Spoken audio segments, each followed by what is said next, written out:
Murder, Darling, by Void and Velvet. Chapter 1. Everything in its right place. The coffee was, as always, too much. Nate had made 4 cups worth, which he did every morning without thinking about it. The same way he always set 2 mugs out on the counter before remembering that Aleksei had left at 6 and would not be back until 7. The second mug sat there now, slightly accusatory, next to the bag of Ethiopian blend that Aleksei had started buying 6 months ago, without comment, and that Nate had started preferring without admitting it. He poured 1 cup, left the second mug where it was, carried his coffee to the window. The city was doing its morning things. Delivery vans. A woman in a yellow coat walking a dog that appeared to resent the leash on philosophical grounds. A man in the building across the street, standing at his own window with his own coffee. And Nate had the brief, familiar thought that they were reflections of each other across a gap of 40 feet and 6 floors, 2 men in the morning quiet. And then the man turned away and was gone, and the thought dissolved. Nate stood at the window until his coffee was half finished. The apartment behind him was the way it was every morning, still warm, exactly arranged. He was not a tidy person in the way of anxious people who straighten things to quiet themselves. He was tidy in the way of a man who had thought, at some point, about what kind of home he wanted and had built it deliberately and saw no reason to stop. The books were in a particular order that was partly aesthetic and partly his own private logic, and that Aleksei had never once attempted to reorganize, which remained one of the cleaner proofs of a successful marriage. The illustration desk was in the corner with the best light, angled so Nate could see the window from his chair. The plants on the sill were 3, a small leaf pothose that had been thriving quietly for 2 years, a calathea ornata that required more attention than most people Nate knew, and the Dracaena marginata that Aleksei had brought home last Tuesday, pot and all, setting it on the kitchen counter first, and then moving it to the windowsill with the expression of a man choosing a chess position. The Dracaena was overwatered. It was becoming clear. Nate looked at it now, setting his mug down on the desk, and tilted the pot slightly to examine the drainage. The soil was still damp 2 days after its last watering. He made a mental note to say nothing about this.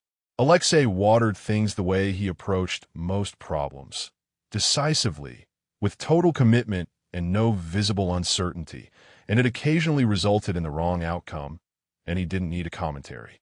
He would eventually notice the plant was unhappy. He would then purchase a new one with the same total commitment. This was simply the ecology of the thing. Nate sat down at his desk. The illustration he'd been working on for the past week was pinned to the board of the back. A Digitalis purpurea, common foxglove, rendered in the particular exacting style the university press had asked for, and that Nate had been doing long enough that it required no special effort, only attention.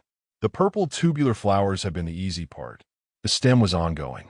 He had, at some point last Thursday, spent 40 minutes on a single leaf because the venation pattern had been refusing to lie correctly on the paper, and this had become, briefly, a matter of some personal significance.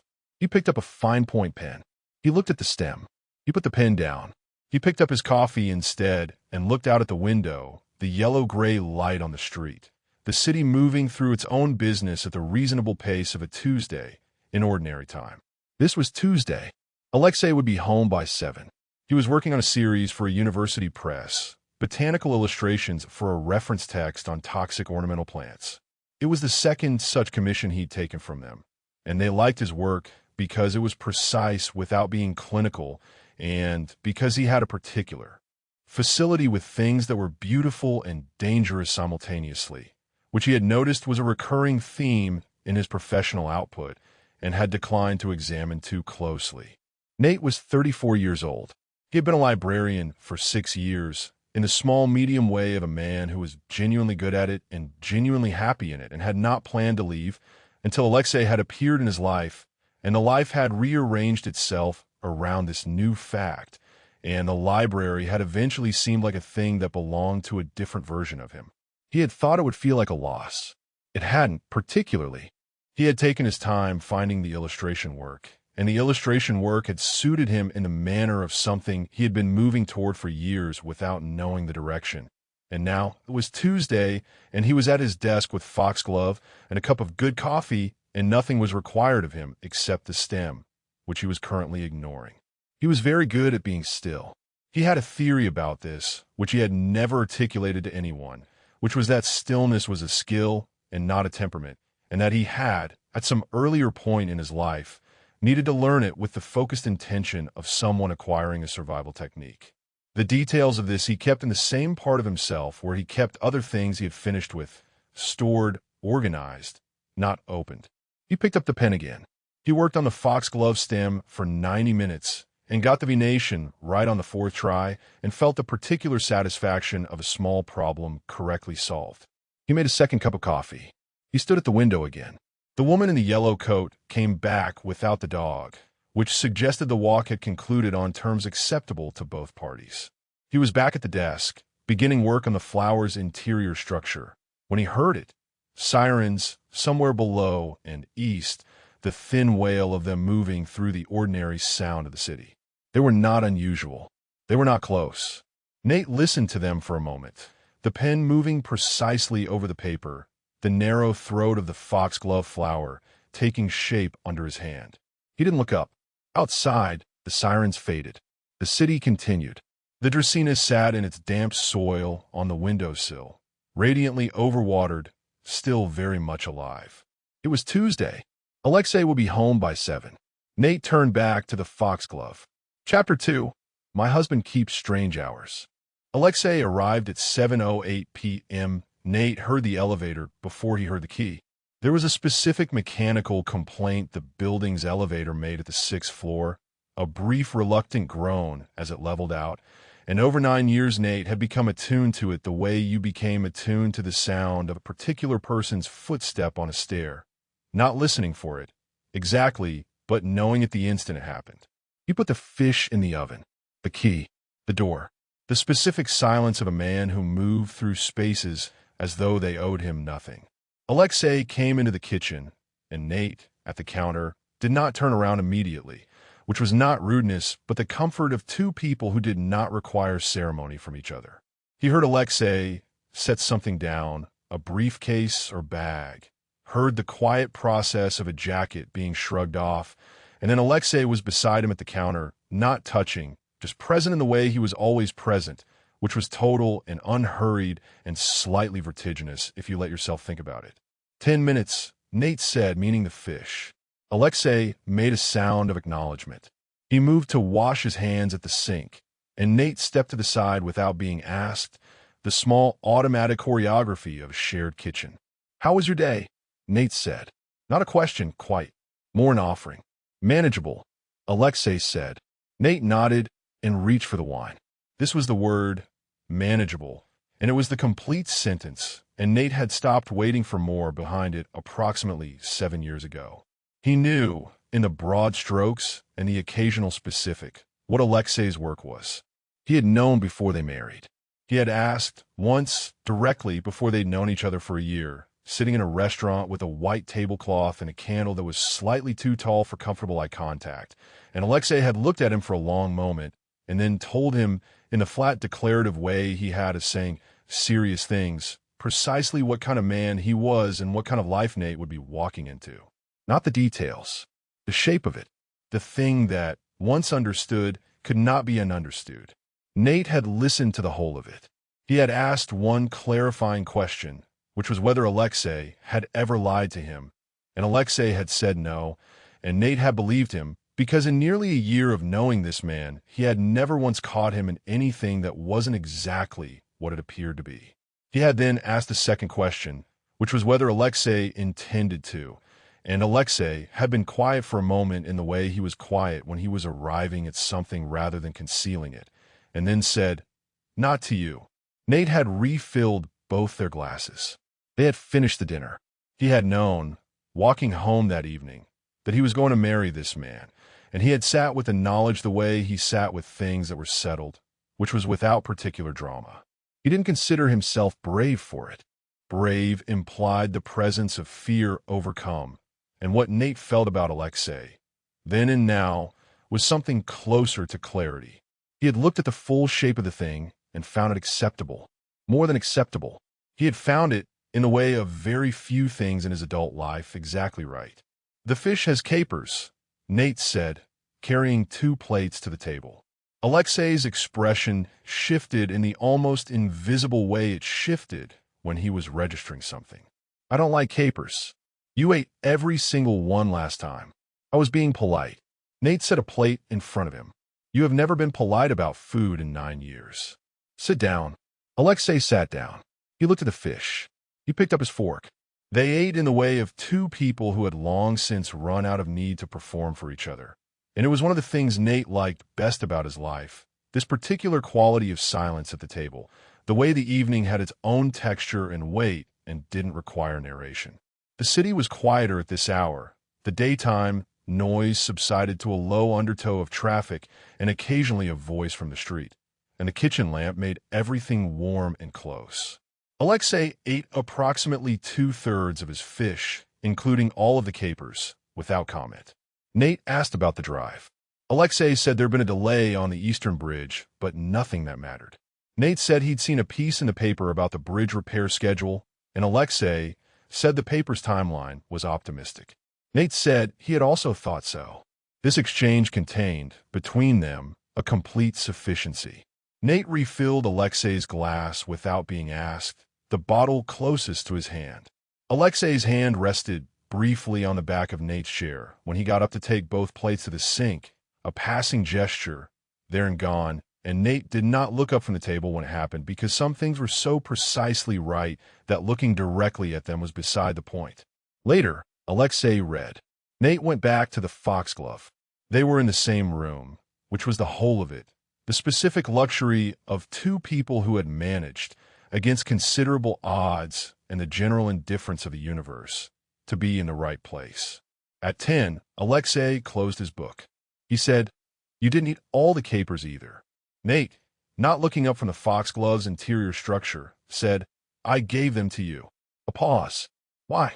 Aleksei said, "Because you like them."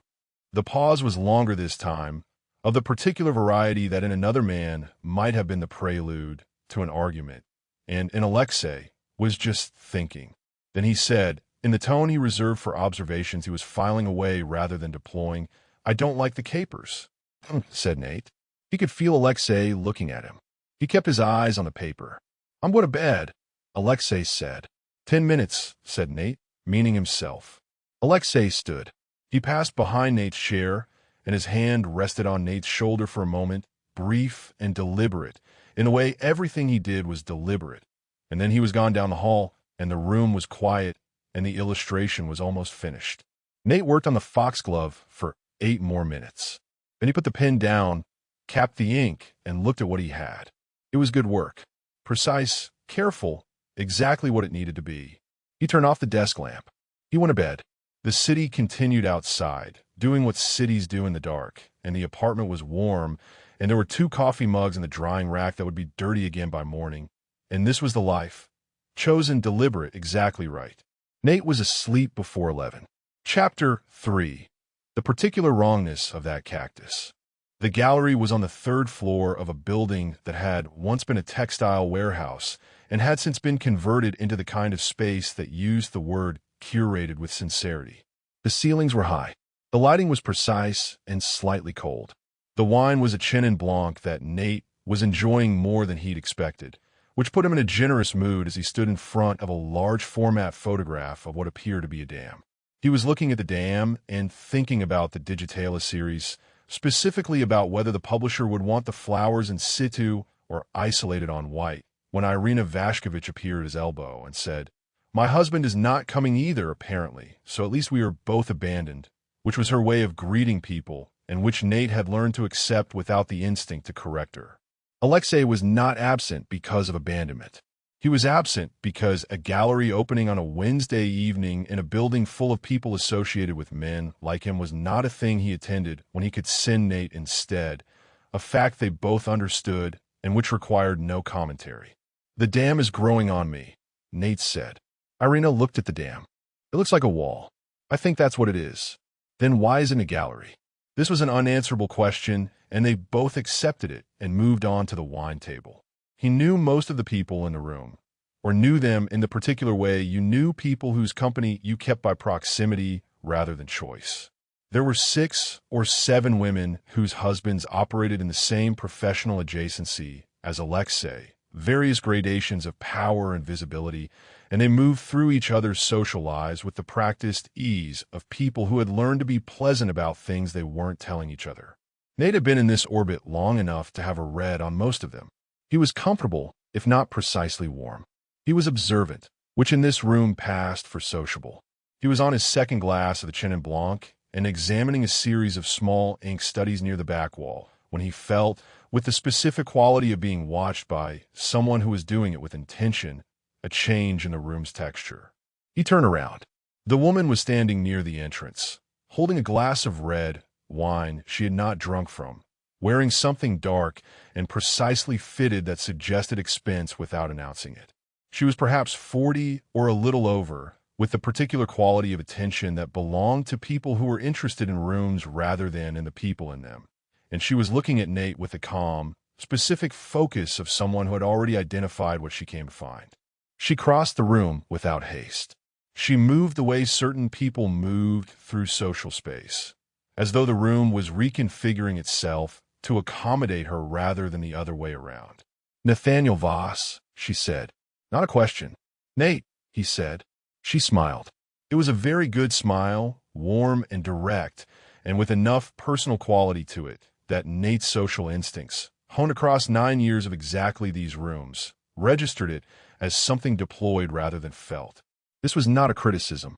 Everyone in this room deployed their warmth. It was simply useful to know. "Vivian Core," she said. "I've been hoping we'd have a chance to speak.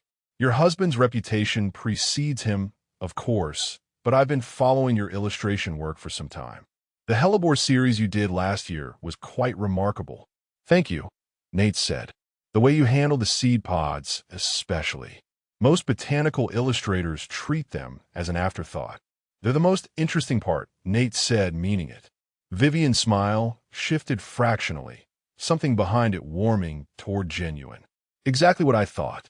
Do you work primarily in pen, or do you mix with watercolor at that stage?" They talked for 20 minutes. She was good at talking.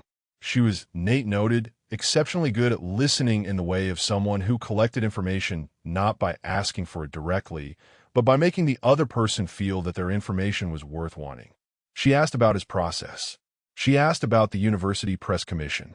She asked with apparent idleness whether he worked from home or kept a studio, and Nate said both. And she said how lovely was the studio nearby, and Nate said it was convenient. She did not pursue it. She moved on, smoothly, to a question about the Hellebore series and its composition, and Nate answered it, and somewhere in the back of his mind the small, quiet register he kept for things worth noting received a single entry and filed it without further comment. By the time Vivian excused herself, collected by a tall man with a beard who appeared to require her input on the damn photograph, Nate was holding his third glass of wine and feeling the pleasant weight of a conversation that had been, on its surface, entirely agreeable, and underneath its surface, something he would think about later. Not with alarm, quite. With interest. Irina reappeared. "She was talking to you for a long time. We talked about seed pods." Irina looked at him. "I don't know what that means in this context." "I think it means she has an eye for illustration," Nate said.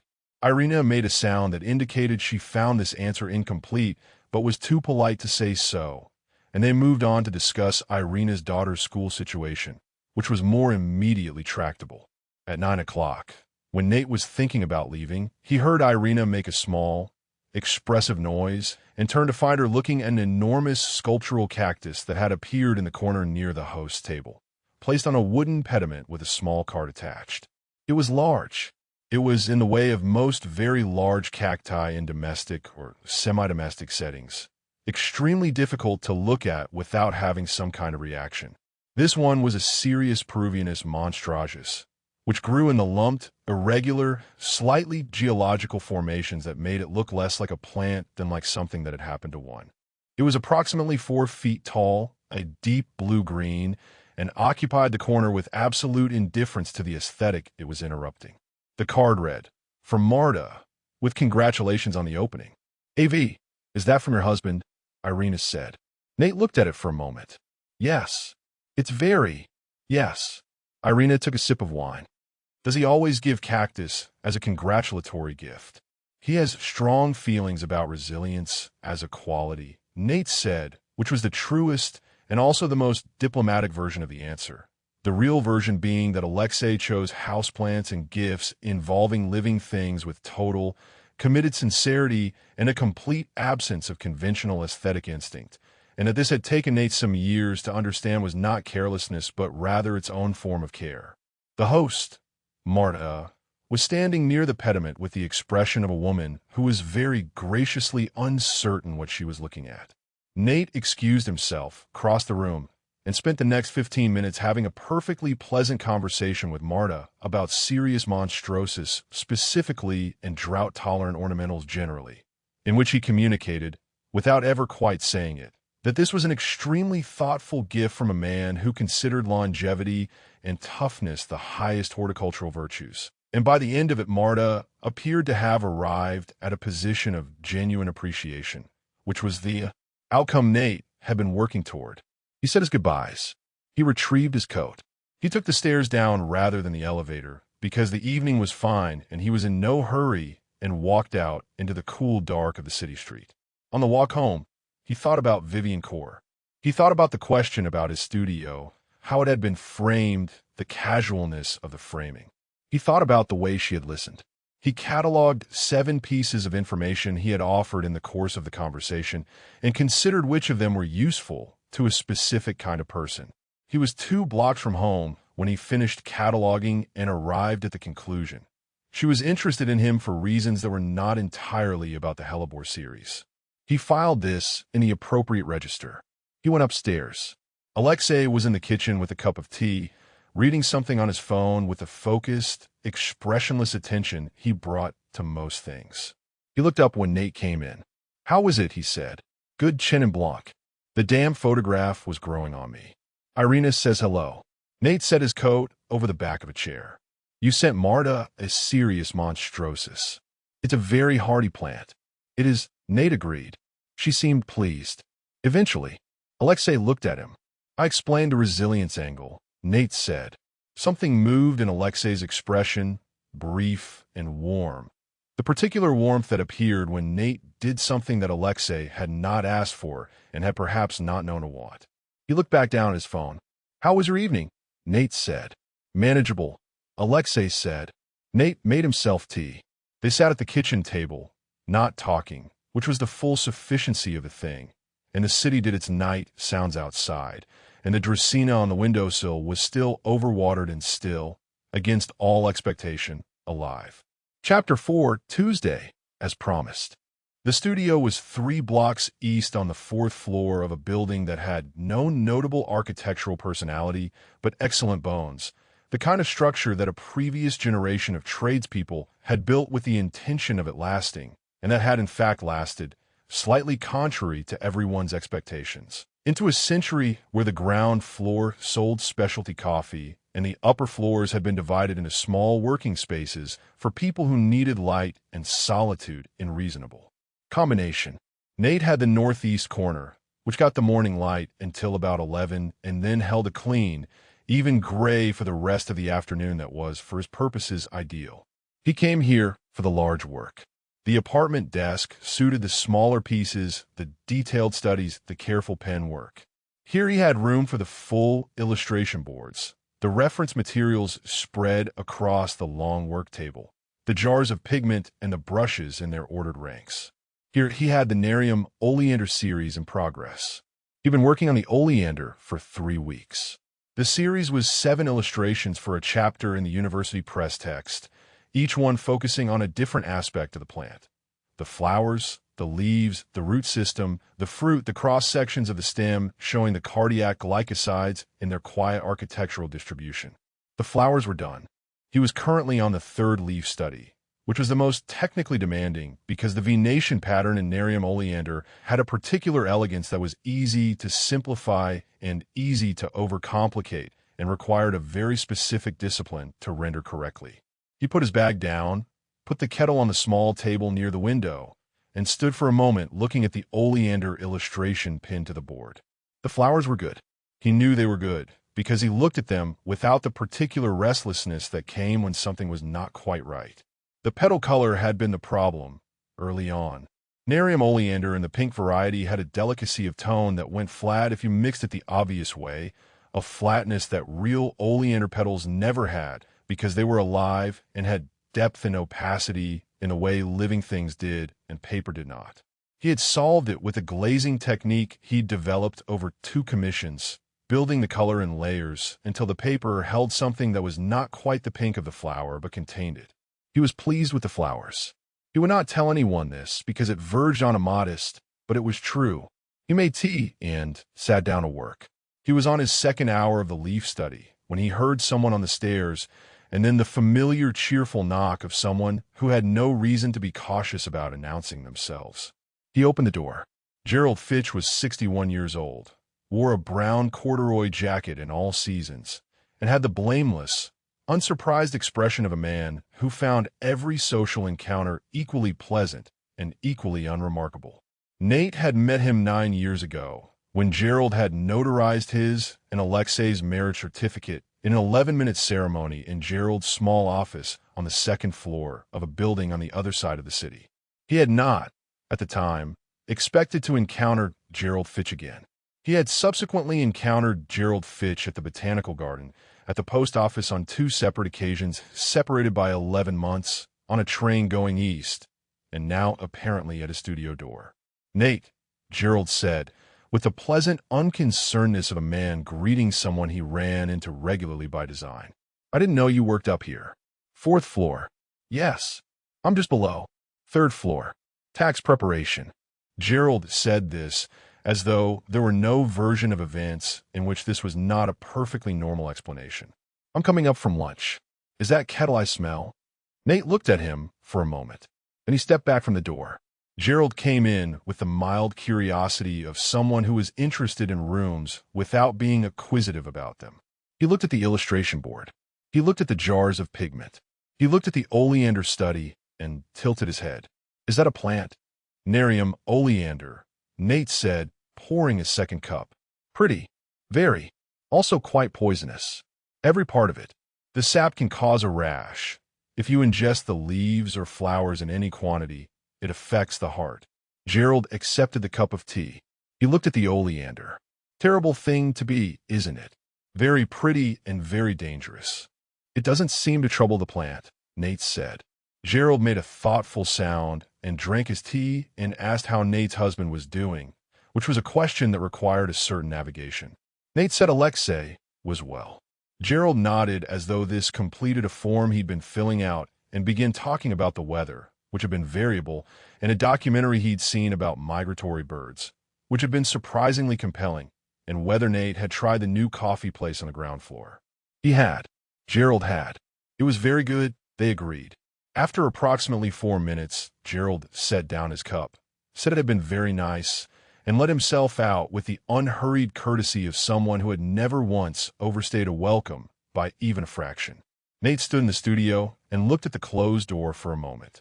Gerald Fitch was, in objective terms, a mildly inexplicable recurring feature of his life, appearing at the margins of events like a footnote that was too cheerful to be ominous, but too consistent to be entirely coincidental. Nate had once mentioned this to Aleksei, who had looked at him with the expression he reserved for things he found genuinely unclear, and said, "And?" Nate had tried to articulate it and found he couldn't quite, and they had both moved on. He went back to the leaf study. He worked until 4, at which point the light had done what it always did in the afternoon, settling into the flat gray that was still usable but no longer ideal, and he began closing things down. Brushes cleaned and racked. Pigment jars closed and stored. The illustration board covered with the sheet of glassine he used to protect the work. He was pulling on his jacket when he noticed the window. It was the window on the east wall, the secondary window, the one that looked out onto the narrow gap between this building and the next. He always kept it locked when he left. Not because the 4th floor was an obvious point of entry, but because the building's ventilation was inconsistent and unlocked windows in certain weather conditions did things to the humidity that were bad for the paper. It was unlocked. He stood looking at it for a moment. He was very certain he had locked it on Thursday. He was the kind of person who was certain about these things because he was the kind of person who did them consistently, without variation, and the certainty did not waver when he examined it. He locked the window. He put on his jacket. He considered the window, locked now, the city's narrow gap visible through the glass, the brick wall of the adjacent building a few feet away. Then he considered the very real possibility that he had, on one occasion, simply not done the thing he habitually did, and that this was a thing that happened to people regardless of their habits, and that there was no particular weight to assign to it. He picked up his bag. He turned off the lights. He went downstairs. On the walk home, the city did its late afternoon things around him. Foot traffic thinning, the particular quality of the light going amber on the upper stories of buildings, someone selling flowers from a cart outside the station. Nate bought a bunch of white tulips because they were there and because the apartment needed them, and carried them home, and stood at the kitchen counter trimming the stems, and when he looked out the window, the sky had gone the particular gray gold of an early evening in this city when the weather was being cooperative. He put the tulips in a glass on the kitchen table. He didn't mention the window when Aleksei came home. There was nothing to mention. It had been unlocked. He had locked it. That was the extent of the event. He made dinner. They ate. The evening was exactly as it should have been. The window stayed where it was in the back of his mind. Not at the front, not urgent, just a single note in the quiet ledger he kept of things that were almost wrong. He filed it and left it and did not open it again that night. Chapter 5. A knock at the wrong hour. Nate was at his desk at 11 when the knock came. He had been working on the oleander stem, the apartment quiet around him in the specific way it was quiet at this hour. The street noise reduced to the occasional car. The building settled into itself. Aleksei still out, home by midnight he'd said that morning, which meant 11 was not yet a waiting hour. Nate was not a man who waited with any particular quality of anxiety. He was simply a man who was present, at his desk, with his work, and Aleksei would be home when he was home. The knock was not at the building's front door. It was at their apartment door, which meant whoever it was had already come up, either through the front entrance on a code they possessed, or because someone had let them into the lobby. Nate put down his pen, capped his ink, and went to the door. He looked through the peephole. The young man in the corridor was dark-haired, dark-eyed, and had the expression of someone who had recently made a series of decisions of varying quality and was now at the end of the sequence. There was a cut above his left eyebrow, not deep but recent, the skin around it reddened and beginning to bruise. His jacket had a tear near the collar. He was standing very still in the way of someone who had run a long distance and then forced themselves to stop, and his hands at his sides were steady, which Nate noticed, and which told him something. Nate opened the door. The young man looked at him. He had clearly been prepared for something more complicated than this, and the uncomplicated fact of the open door appeared to have temporarily overwhelmed his script. "Kitchen," Nate said. "Sit down." He stepped back. The young man came in. He sat at the kitchen table with the automatic compliance of someone who had been given a direction that required nothing from him except movement, and Nate went to the cabinet under the sink for the first aid kit, and then to the kettle, which he filled and set going, and then to the cabinet above the stove for the small bottle of antiseptic he kept there because it had been useful on previous occasions he didn't need to enumerate. He pulled a chair around to face the young man and sat down and looked at the cut. It was clean. A glancing impact, probably with something edged. The kind of wound that looked worse than it was, and that, once cleaned, would resolve on its own. The bruising around it would be interesting tomorrow. Nate opened the antiseptic, what a piece of gauze, and said, "Look up slightly." The young man looked up slightly. Nate cleaned the cut. He was neither quick nor slow about it, simply thorough, the same way he was thorough about most things. "Does anything else need attention?" he said. The young man, who had been watching him with the expression of someone revising their expectations in real time, said, "No, I don't think so. Nothing broken. Tell me if you feel dizzy." "I won't. I don't." A pause. "I'm Dima. Dima Salof." Nate said, pressing a small folded piece of gauze to the cut and reaching for the surgical tape. "I know who you are," Dima said. Then, as though this required context, "I work with Aleksei." "I know who you are," Nate said, which was true in the same way that Nate knew the general shape of most things in Aleksei's professional life. The outline without the specifics, the fact of a mentee without the name, and now the name. He pressed the tape into place. Does he know you're here? Dima's jaw shifted slightly. Not yet. Nate stood up. He set the first aid materials aside, took the kettle off, and made tea, 2 cups, the motion of it organized and without hurry. He set one in front of Dima, who looked at it as though it were a mildly surprising development. Then Nate sat back down across the table, picked up his own cup, and waited. Dima looked at the tea. He looked at the table. He looked at Nate. He appeared to be attempting to determine how to begin several conversations simultaneously and finding them irreconcilable. Nate's phone rang. He picked it up from the counter where it had been charging, looked at the screen, and answered it. Your boy is here, he said. He's fine. I've seen to it. A brief pause on Aleksei's end. How bad? Cut above the eyebrow, clean dressed. He says nothing else. He seems to be right about that. I'll be home in an hour. All right, Nate said. He ended the call and set the phone back on the counter. Dima was watching him with the particular attention of someone who had just witnessed something that had rearranged their understanding of a situation. Nate sat back down. He picked up his tea. Drink that, he said, meaning Dima's cup. You'll feel better. Dima looked at the tea. He looked at Nate. Something in his face, which had held its careful steadiness through the whole of the preceding minutes, moved briefly towards something younger and less composed.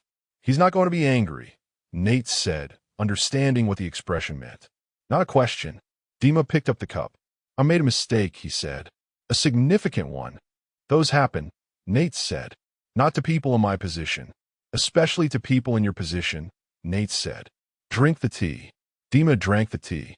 He did it the way young men who had been told to do something and knew it was the right thing drank tea. Quickly, in several swallows, without tasting it, and then setting the cup down and breathing. How long have you and Aleksei been married? He said. It had the quality of a question someone asks because they need to say something that isn't about what they're actually thinking about. 9 years, Nate said. Dima absorbed this. You don't seem like what I expected. What did you expect? Dima appeared to consider this genuinely. I don't know. Something more. He gestured with one hand. An incomplete arc prepared for bleeding people at the door? No. A pause. Maybe yes, a little. But I meant something more.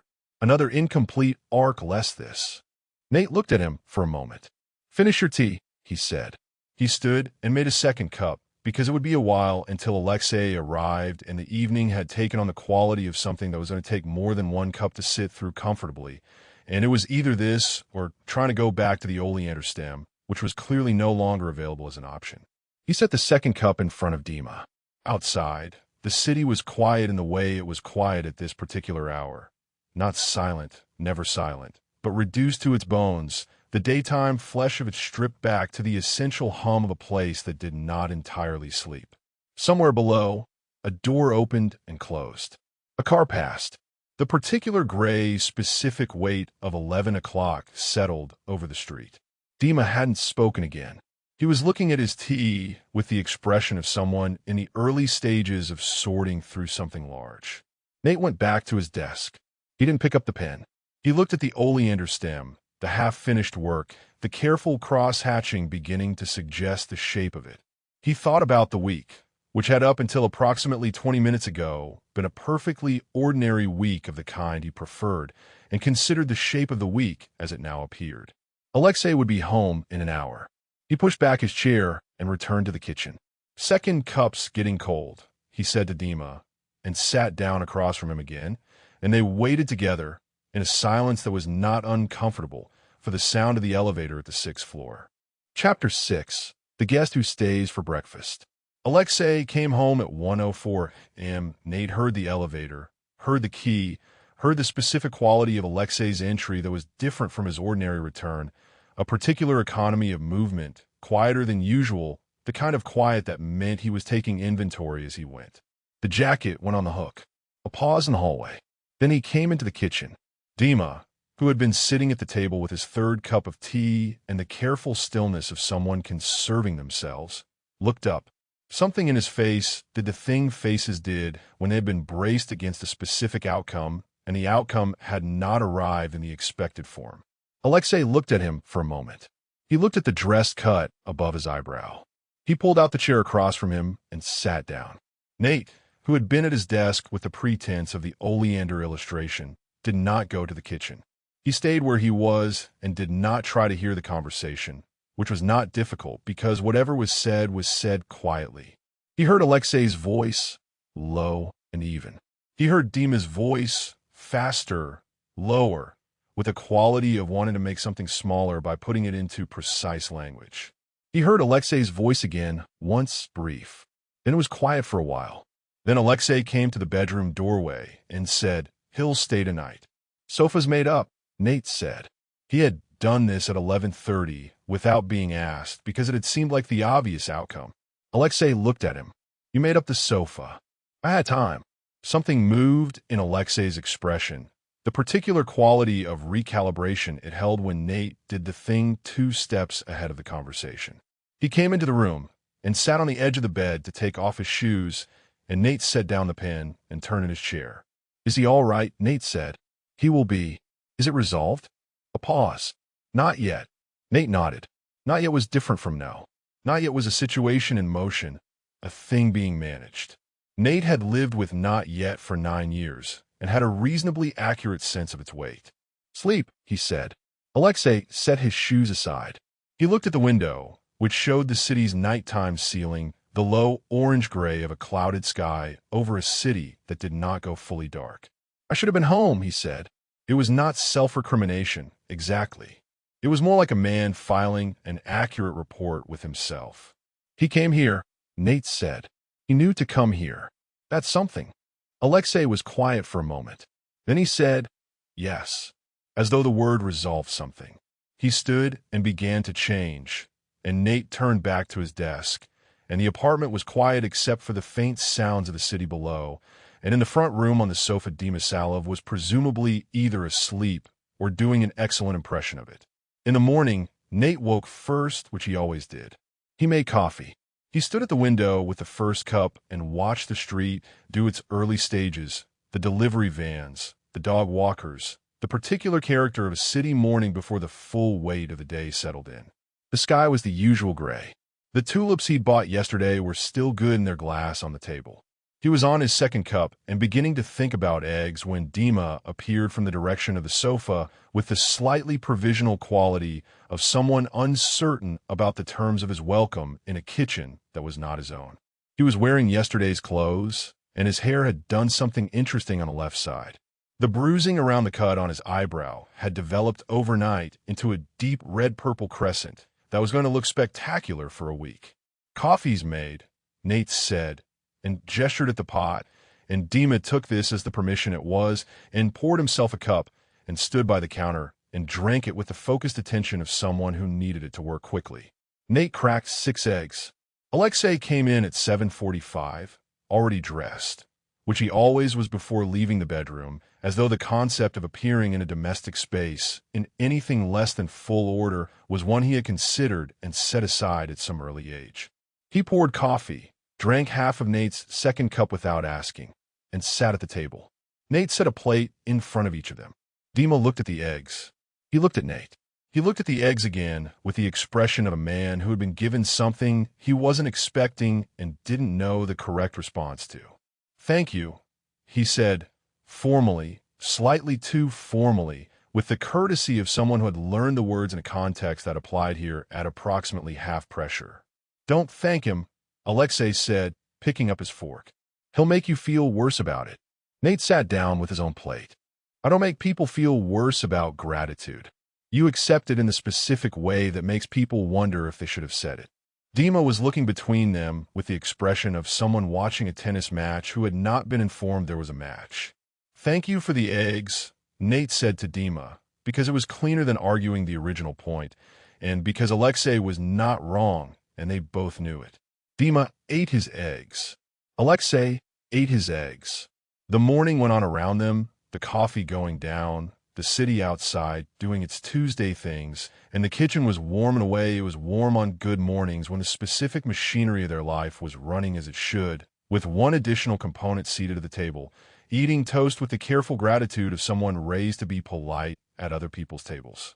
After a while, Aleksei said, "A rival faction." A piece of information Dima was in the wrong place to overhear. The response was disproportionate. This was the version Nate was permitted to have. He understood this and was not bothered by it, because the version he was permitted to have was also the version that was true, only not complete. Aleksei did not lie to him. He edited.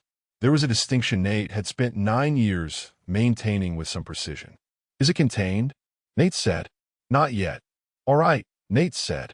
Aleksei looked at him. The particular look, direct and brief. That was Aleksei's version of a whole sentence about something he didn't have language for. Nate picked up his coffee. Across the table, Dima watched Aleksei watch Nate, and then looked at his toast with the expression of someone who had just observed something they were going to be thinking about for a while. Nate noticed this and filed it. "You'll stay," Nate said to Dima. "Not a question." Dima looked at Aleksei. "For now," Aleksei said. Dima looked back at his toast. "I don't want to be an inconvenience." "You're not," Nate said, which was true. The apartment was large enough. The sofa was comfortable. The practical adjustments were minor. Nate had already, in the part of his mind that ran the household logistics the way a ship's engineer ran an engine room, made several small recalibrations. Dima nodded once, the nod of someone accepting something they're not sure they deserve. Aleksei stood, took his cup to the sink, and said he'd be home by 8. He picked up his jacket from the back of the chair. He paused at the doorway and looked at Nate. "The foxglove," he said. "Nearly done," Nate said. Aleksei nodded once and left. The sound of the elevator descending. Dima was still at the table with his coffee. He was looking at the spot where Aleksei had been standing. "How long have you worked with him?" Nate said. 2 years, Dima said. "Almost 3. And you haven't been here before?" "No." A pause. "He keeps things separate." Nate looked at him. "You're not separate anymore." Dima seemed to understand this was not a statement about geography. He was quiet for a moment, turning his coffee cup between his hands in the slow rotation of someone working through something. "The people last night," he said, "they weren't supposed to be where they were." "No," Nate agreed, pouring himself a third cup. "Neither were you, apparently. I was following up on something. I thought it was straightforward. Most things that aren't turn out to have looked like that beforehand." Dima's mouth moved briefly toward a shape that was almost dry. "Is that meant to be comforting?" "No," Nate said. "It's just what's true." Dima was quiet again. Then he looked up, and the wryness came back, more settled this time, like something finding its footing. "You're not what I expected. You said that last night. I'm saying it again." "Drink your coffee," Nate said, and stood to clear the plates. And the morning continued in its ordinary fashion with one additional variable. And the week had changed, quietly, into something that was going to require more of them than the previous week had, and Nate noted this and adjusted accordingly, and began thinking about what to make for dinner. Chapter 7. Vivian Core Takes Lunch.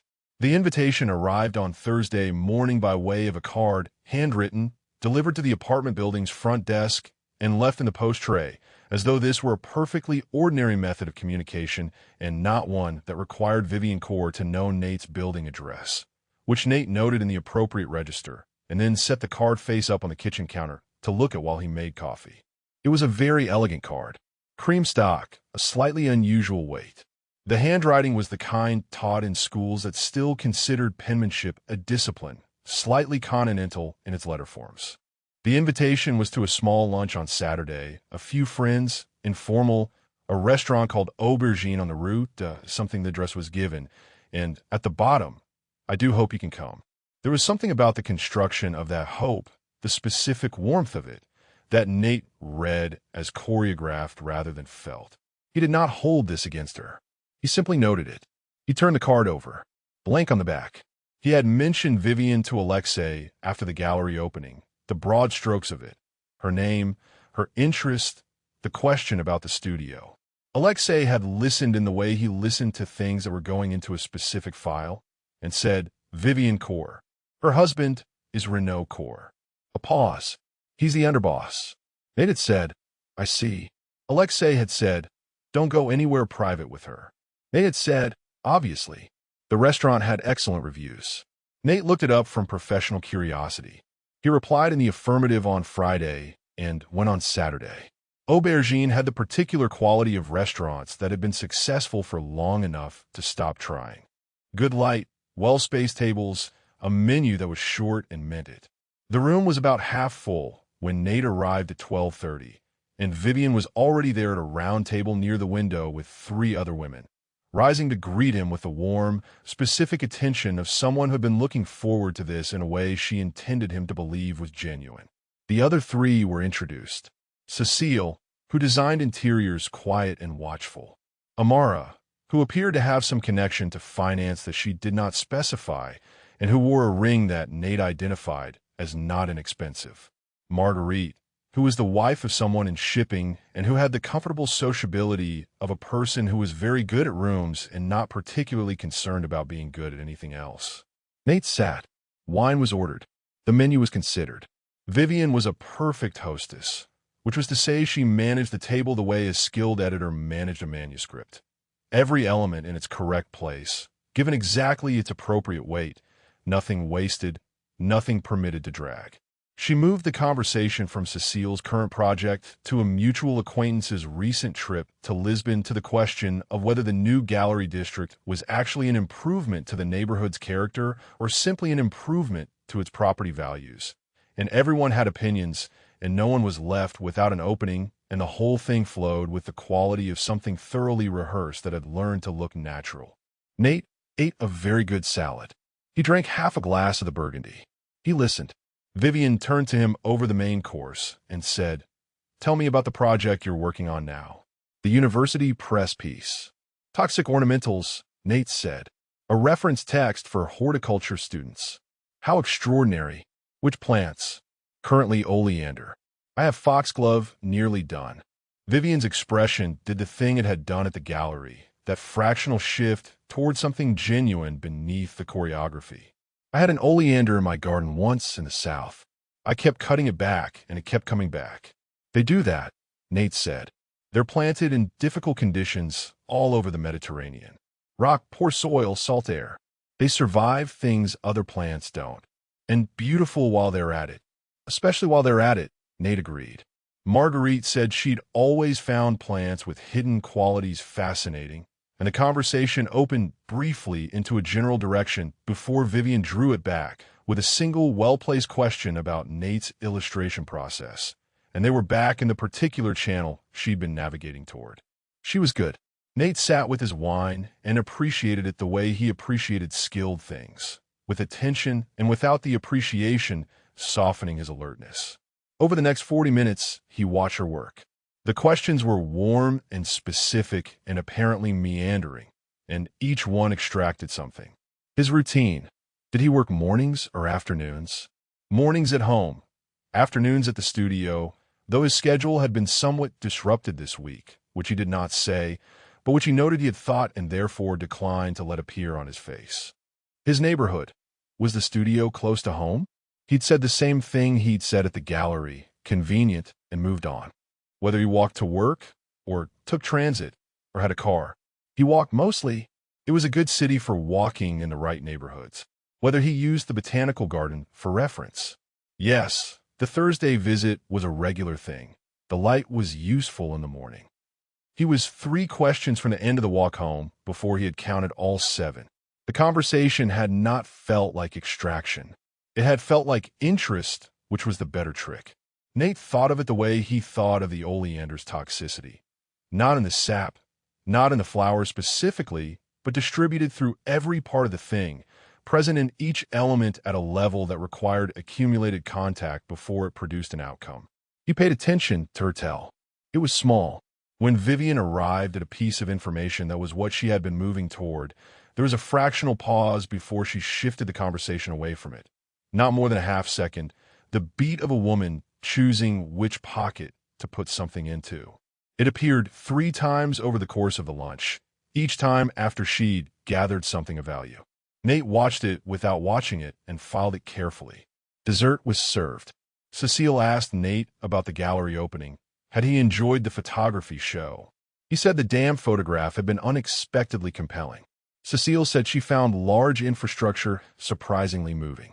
They had a brief, genuine exchange about this that had nothing to do with anything, which was also data of a kind. Vivian watched it with a quality of patience that was itself a tell, because genuine warmth would have joined rather than observed. At 2:30, when the lunch was ending with the pleasant ease of something well-managed, Vivian walked out with Nate, and they stood for a moment on the pavement in the cool gray afternoon, and she said she was so glad they'd had this chance to talk properly, and she did hope they would again. Nate said he had enjoyed it. This was true. Your illustrations, Vivian said, with a warmth that was exactly calibrated, are really quite remarkable.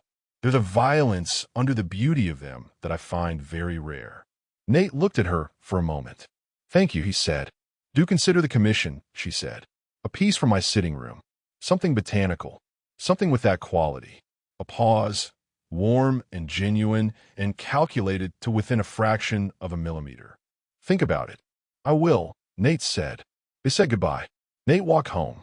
The afternoon was the gray and gold of a city in the late part of October. Leaves in the gutters, the particular quality of light that had been filtered through cloud for so long it had taken on the cloud's color. He walked with his hands in his pockets and his mind running the clean, precise accounting of the lunch. 7 pieces of information, cataloged.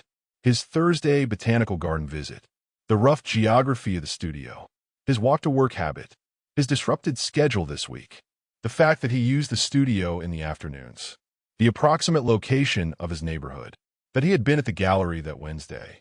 He thought about what kind of person would want those 7 pieces in that particular configuration. He thought about Vivian's tell. He turned the corner onto a street and considered, briefly, the oleander, planted in difficult soil, surviving conditions that would kill other things, flowering anyway. Beautiful in all the ways that mattered and dangerous in all the parts. He went upstairs. He made tea. He sat with it for a while, looking at the kitchen table where the card was still propped against the tile backsplash, and then he stood up and moved the card to the pinboard in the hallway, where he kept things he intended to come back to. Dima was on the sofa with a book he did not appear to be reading, and looked up when Nate passed. How was the lunch? He said. Educational, Nate said. He went back to the foxglove. Chapter 8. What Dima Knows. The debrief was at the office on Varenka Street, which was not called an office in any document that named it, and which appeared on the building's directory as a consulting firm that had no clients listed and no receptionist, and a door that required 2 separate forms of key entry to open. Aleksei had used this space for 11 years. He found the quality of its anonymity useful. Petra was already there when he arrived, which meant she had been there for some time, which meant she had information she had not sent him by message because it was not the kind of information sent by message. This was, in the 11 years he had known Petra Hollish, always a reliable signal. She was at the table with 2 cups of coffee and a folder, and the expression she wore when she had done the part of the thinking that was available to her, and was now waiting for someone to do the part that required a different architecture of mind. She pushed one of the cups toward him as he sat down. Tell me, he said. The faction is not freelance, Petra said. She had a way of delivering information that was calibrated to its weight. The heaviest pieces arrived flattest. Dima stumbled into a surveillance operation. They were not watching a location. They were watching a supply chain irregularity that has been running out of the eastern distribution point for approximately 8 months. Aleksei drank his coffee. He had known, since Dima's call 2 nights ago, that the incident was not what its surface suggested. He had known because the response had been disproportionate, as he had told Nate, and disproportionate responses in his experience were never random. They were the sign of something protecting itself. Who runs it, he said. That's the part that's not clean yet. Petra opened the folder. The distribution irregularity has 3 names attached that I can confirm and 1 that I'm working on. The 4th name is the one doing the protecting. A pause. The operation has been careful. 8 months of movement through secondary channels we weren't watching because they were secondary channels. Someone knew which routes we don't monitor closely. Aleksei was quiet. Someone who knew which routes he did not monitor closely was someone who had access to a level of operational awareness that was not available to a freelance faction. That was the shape of it. He set his coffee down. Dima was in the wrong place, he said. He was following up a payment irregularity from the Western accounts. Legitimate work, entirely routine. He walked into the edge of their surveillance because the coverage radius was larger than any freelance operation would bother to run. A pause. They hit him because they thought he was there on purpose. He was not. No, but they couldn't know that. And someone, after the fact, concluded that Aleksei Voss's minty appearing at the edge of their operation within the same week of fourth name was becoming traceable was not a coincidence they were comfortable leaving alone. Aleksei was still. He ran the logic of this and found it clean and found it underneath the cleanness cold. Dima had not been targeted. Dima had simply been unfortunate. The distinction was operationally significant and emotionally irrelevant. He's all right, Aleksei said. It was not a question. He had seen the cut, had sat with Dima for 40 minutes at that kitchen table, had concluded what he always concluded from these assessments. Intact, shaken, recoverable. The boy was not soft. He had simply been surprised. He'll be all right, Petra agreed, with the tone of someone who had also made this assessment and arrived at the same place. Aleksei refilled his coffee. He stood and moved to the window, which looked out onto the side street, a narrow view of pavement and the back of a building that contained, to his knowledge, a bookbinder, a physiotherapy clinic, and 2 residential apartments. The street was ordinary. He looked at it. The fourth name, he said. I'll have it by Tuesday. Before Tuesday. Petra's pause was exactly 1 second, which was her version of noting that she had already been working toward Tuesday and was now being asked to move a wall. Sunday, she said. Sunday. He turned from the window. He looked at the folder on the table. Is there anything else? Petra looked at him. She had the quality of a person who was deciding whether a thing was the kind of thing she was saying today or the kind she was waiting to confirm. After a moment, she said, There's something minor. Probably nothing. Tell me the probably nothing. A query came in Monday through a secondary brokerage. Information request, commercial framing, the kind of thing that comes through that channel a dozen times a month. Residential and business addresses associated with Aleksei Voss. A pause. We flagged it because the framing was commercial, but the specific combination of addresses requested was not. Someone wanted to know about residential properties and associated working addresses. Another pause, slightly longer. Cross-reference to known assets. Aleksei was looking at her. The studio on Marin Street, she said. 4th floor. It's not in your name. The room was quiet in the specific way rooms went quiet when the information in them had just changed weight. The connection is indirect, Petra said. The studio's building registration goes to a property management firm that holds 4 other properties too, of which have looser associations to your operational accounts. Someone mapped the chain. Aleksei was very still. The studio was Nate's. It had been in Nate's name since he took it 3 years ago. Nate's lease, Nate's rent, no connection to Aleksei's name or anything connected to it in any direct line. The indirect connection existed because Aleksei was a man who operated through intermediaries and because 2 of those intermediaries had, at some point in their administrative existence, touched the same property management firm. It was a thin chain. It was a chain he had not considered because he had been very careful when Nate took the studio to ensure that nothing obvious connected it to him. Someone had found the non-obvious connection. I want to know who made the query, he said.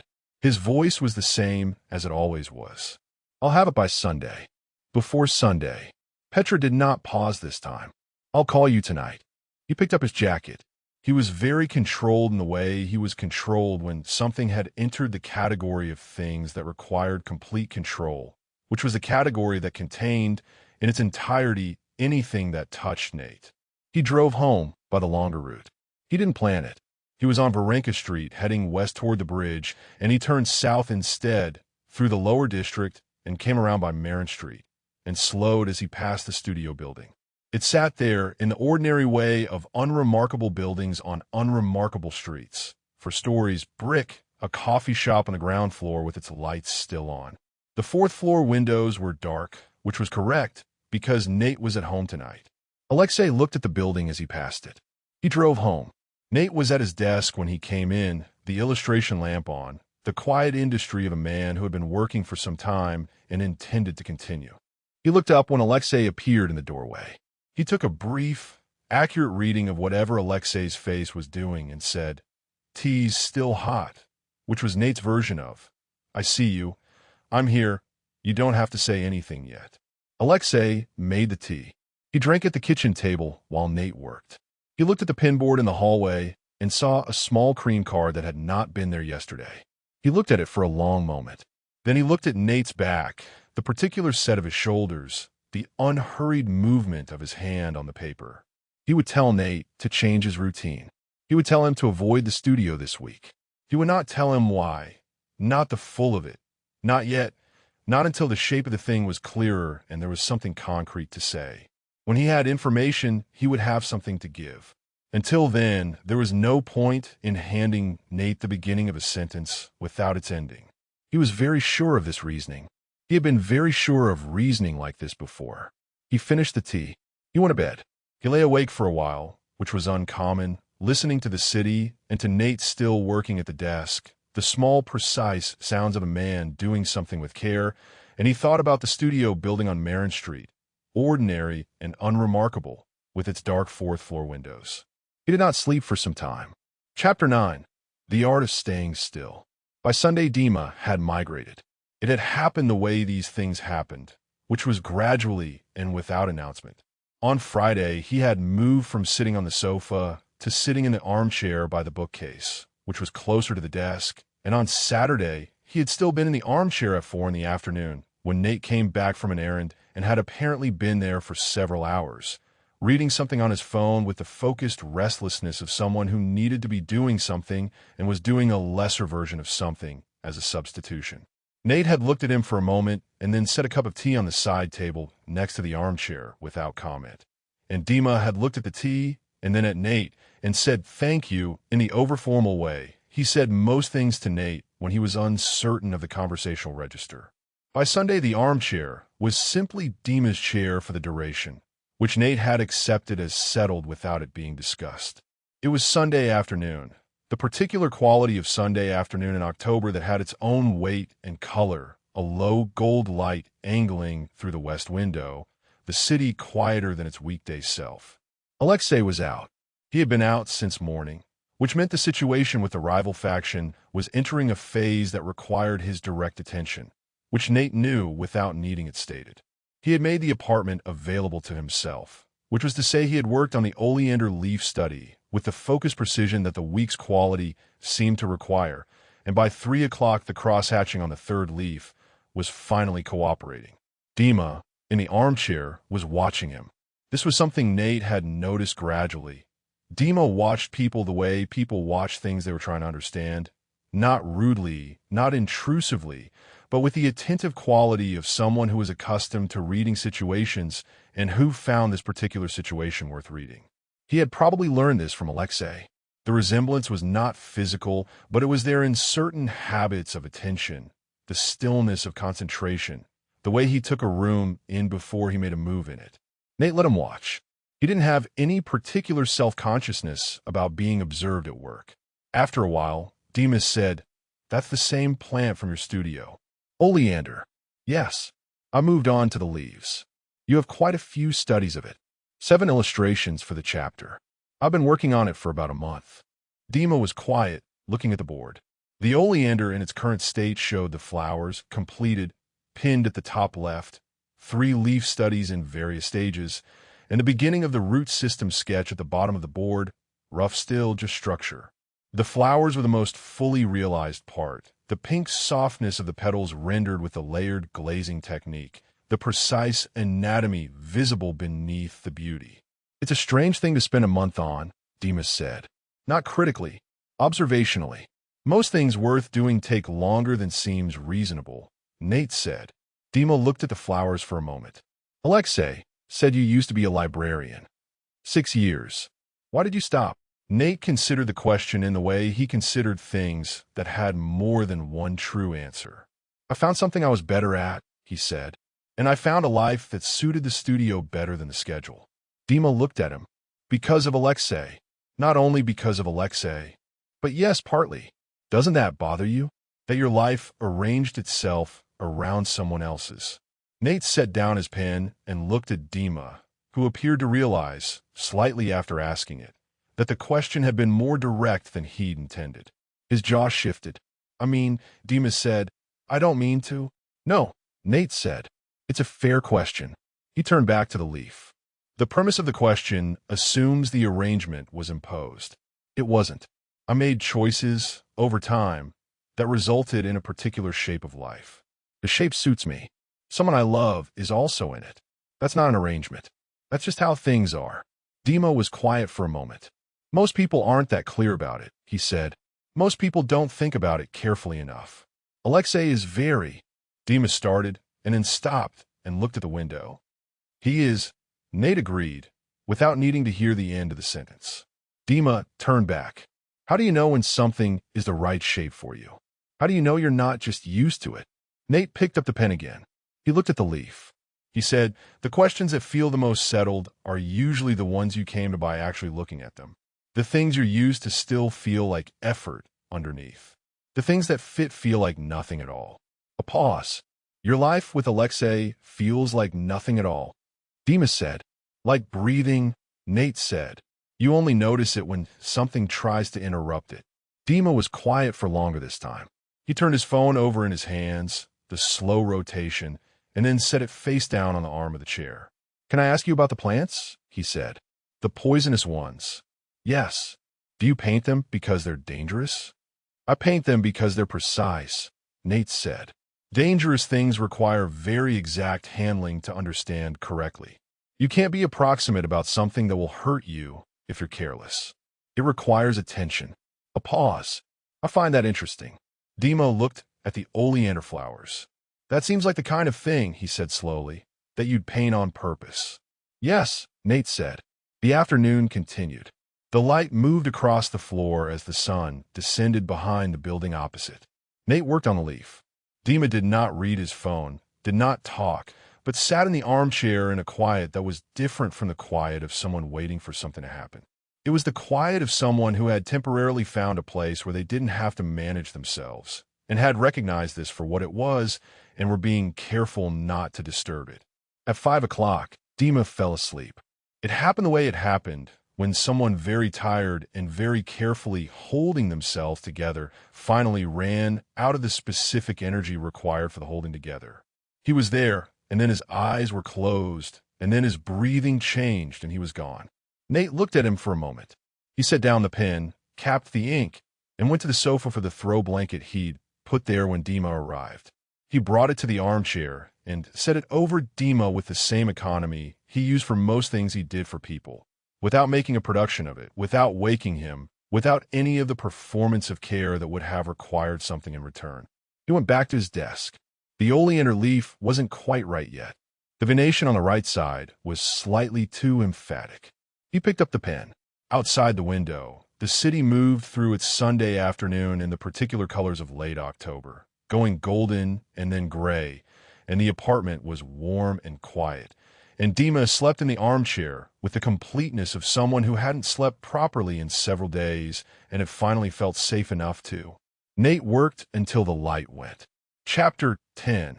A familiar face in an unfamiliar context. Thursday came with a change in the weather. The previous week had been dry and cold in the clean way of early autumn, and now it had turned to the other thing, the gray wet that settled into the city like an intention, the streets darker, and the air carrying the particular smell of wet stone and leaf rot that belonged specifically to this city in this season. Nate liked it. He walked to the botanical garden with his hands in his pockets and his scarf doing its adequate job, and the streets were quieter in the rain, and he found the quietness preferable to the alternative. He had a large umbrella, black, which he had owned for 6 years, and which was one of those objects whose quality revealed itself gradually, as lesser umbrellas failed around it, and it simply continued to function. The botanical garden on a wet Thursday morning in October was not crowded.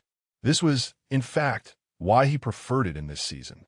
The summer crowds were a mild tax on concentration. The winter garden was stripped and structural in a way that was interesting for different reasons. But October had the specific quality of transition. The garden still fully dressed, but the summer visitors gone.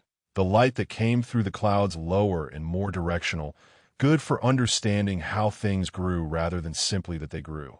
He came for the reference material, the living versions of what he was illustrating, the actual way a leaf attached to a stem, the precise geometry of a flower in 3 dimensions that a photograph flattened and a press specimen could not restore. He had been here the previous Thursday and the Thursday before that. It was a habit of several years standing. He moved through the garden the way he moved through most places he knew well, without urgency, taking the longer path through the temperate section because the aconitum was still in its late-season form, and he wanted to look at the leaf structure again. He had a small notebook in his pocket and used it when he needed to, quick sketches and notes about proportion and attachment that he would work from later. He was 40 minutes into his visit, in the section that held the ornamental toxic species, standing in front of a mature Nerium oleander specimen and considering the way the branch structure determined the leaf arrangement from below, when he felt it. Not a sound, not a movement. The quality of attention coming from a specific direction, the animal signal that predates language, the one that said, "Something is looking at you," and has been for a moment, and has done it with intention. He turned. Callum Reeve was 40 feet away. He was standing near the display of Ricinus communis, the large-leaf castor bean plants with their alien geometry, looking at something in that direction, or appearing to. In the moment before Callum turned, Nate had a fraction of a second in which to look at him, and he used it. He was older. This was not a surprise. 12 years was 12 years. He was 37 and wore it the way some men did, better than they wore their youth, more settled, a quality of competence and ease that the younger version had always been performing and the current version appeared to have grown into. He was wearing a coat in a neutral gray, well cut. He looked at 40 feet in the wet October air, like someone who was entirely where he was supposed to be, which was one of the things Callum had always been good at, the complete, specific convincingness of being exactly right. Callum turned. Their eyes met. His expression did not change, which told Nate that this was not a coincidence, and that Callum had been aware of him for longer than the last moment and had been managing his own expression for that duration. He crossed the distance between them at an unhurried pace, and Nate's hand moved to the inside of his left wrist, 2 fingers a light pressure, and then he was aware of it and moved the hand back out, slowly, and made it be still. "Nate," Callum said. His voice was the same, a particular warmth of register, unhurried, the faint flatness of British vowels softened by years of living elsewhere. "I thought that was you." "Callum," Nate said. He sounded like himself. He noted this with a portion of his attention that he kept at the back, the quiet running inventory. "It's been a long time." Callum looked at him with the comfortable directness of someone who had already planned this and was now executing it with room to spare. "You look well." "You're in the city," Nate said. 3 weeks now. Staying for a while." A pause, warm and easy. "I didn't realize you were still here. I heard you'd moved." "I didn't," Nate said. "Well," Callum said, and smiled. And the smile was the one Nate remembered and had stopped finding comforting and was now simply reading for information. "Here you both are, then." Nate looked at him steadily. They talked for 6 minutes. He knew because he counted. Callum asked about his work, because he had always been good at asking about people's work in the specific way that made them feel their work was interesting rather than that it was being used to establish their schedule and location. Nate said botanical illustration, the university press. Callum said that was not what he'd expected, with the warmth of someone who found it charming. He asked how long Nate had been doing it. He asked if he worked from home.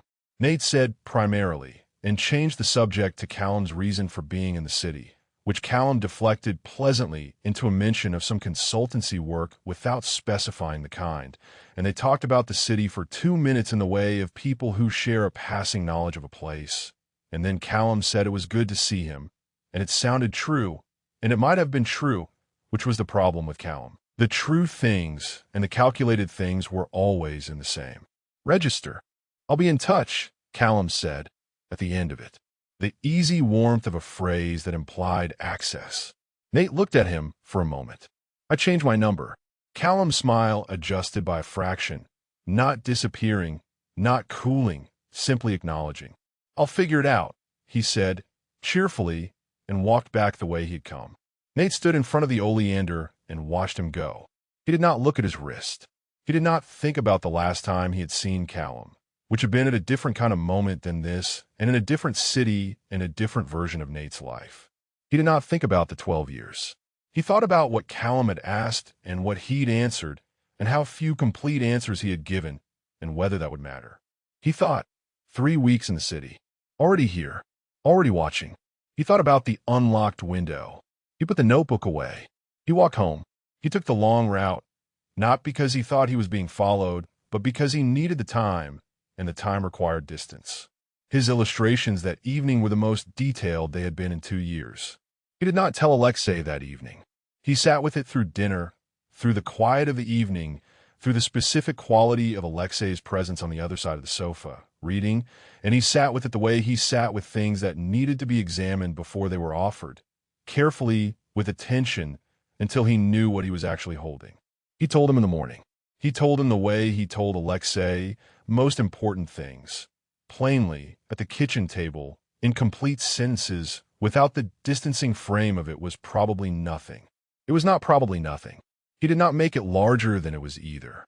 He said, "I saw Callum Reeve at the botanical garden yesterday. He was already there when I arrived, and I don't believe that was accidental. We spoke for approximately 6 minutes. He asked where I worked. He said he would be in touch." Aleksei had been drinking his coffee. He set the cup down. He did not ask clarifying questions immediately, which meant he was processing, which meant this information had connected to other information he already had.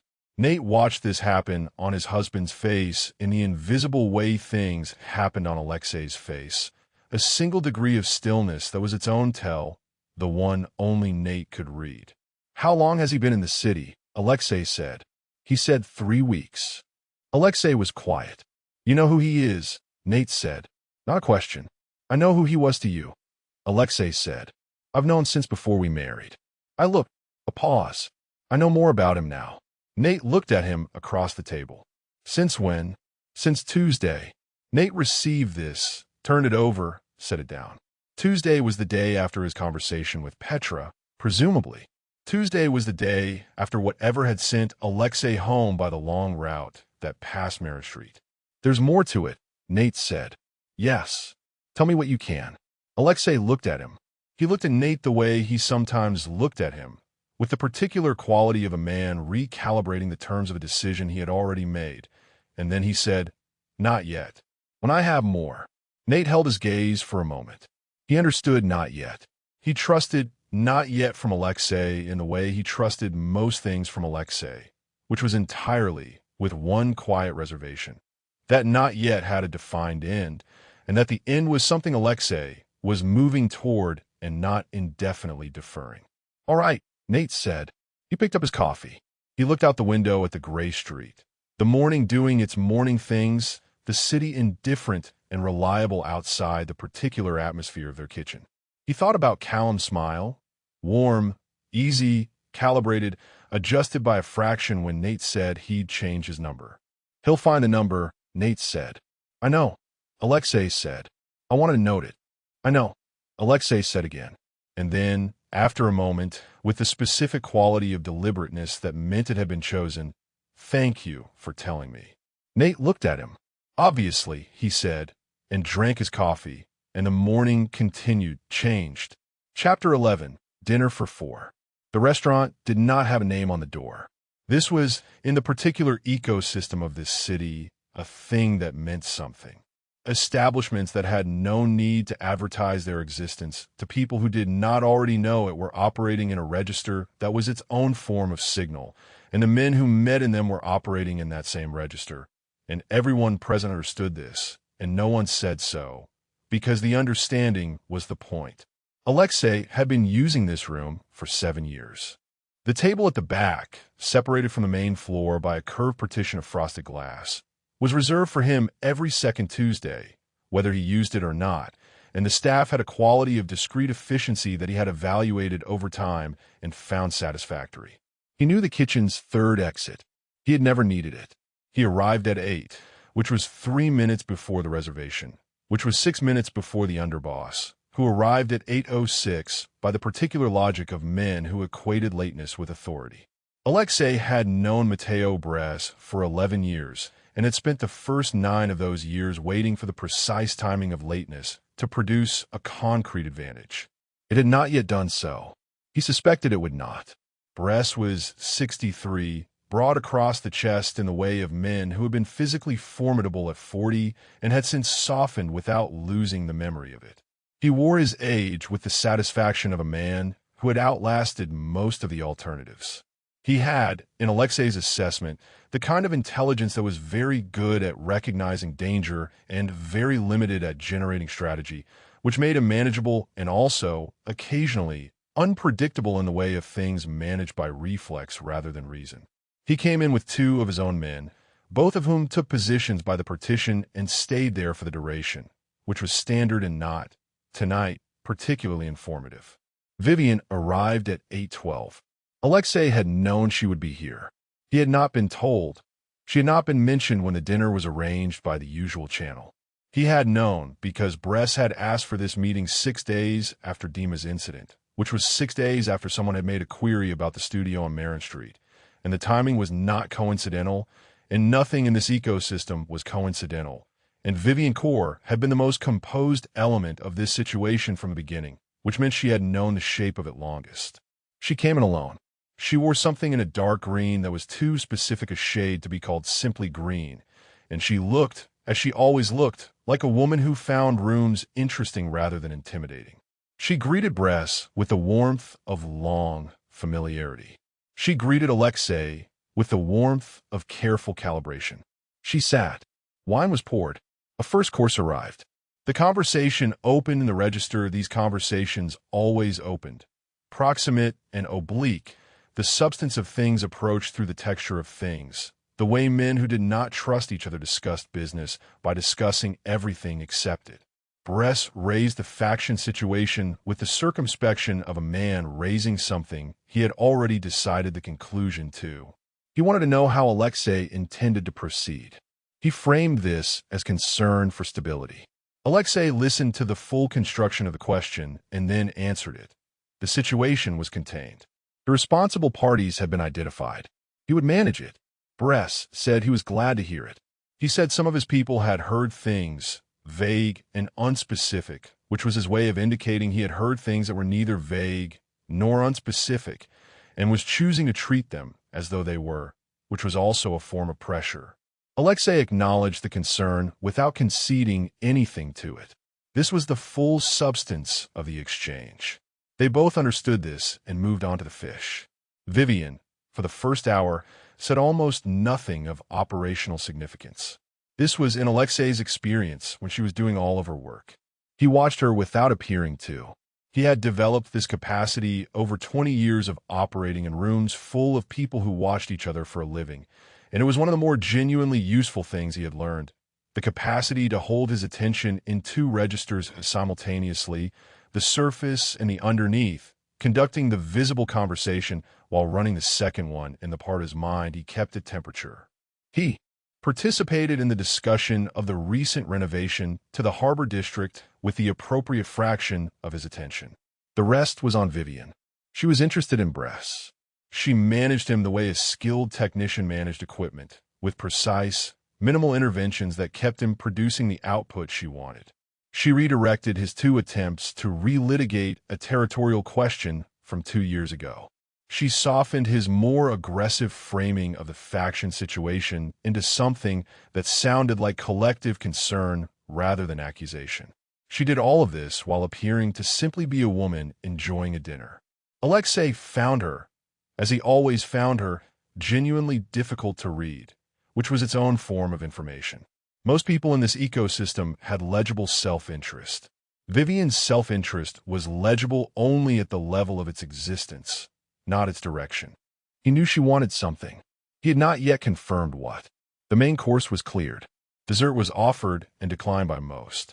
The conversation had moved to the question of a new distribution arrangement through the northern ports, which was the actual agenda item, and Aleksei listened to Bress's proposal with the focused attention it deserved and identified 3 structural problems with it in the first 4 minutes and said nothing yet, because the timing was not right and the timing mattered.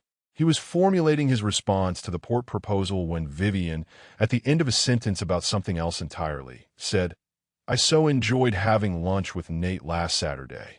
He's really quite remarkable company." The sentence arrived in the conversation with the weight of something placed carefully, with precision, in a specific location. Aleksei was still for a moment. The room continued. Bress was nodding at something his man had leaned over to say. The waiter was refilling water glasses. The frosted glass partition filtered the murmur of the outer room into something ambient and unintelligible. "He mentioned it," Aleksei said. He did not say it flatly. He said it in the even, unhurried way he said most things, the way that produced no particular signal.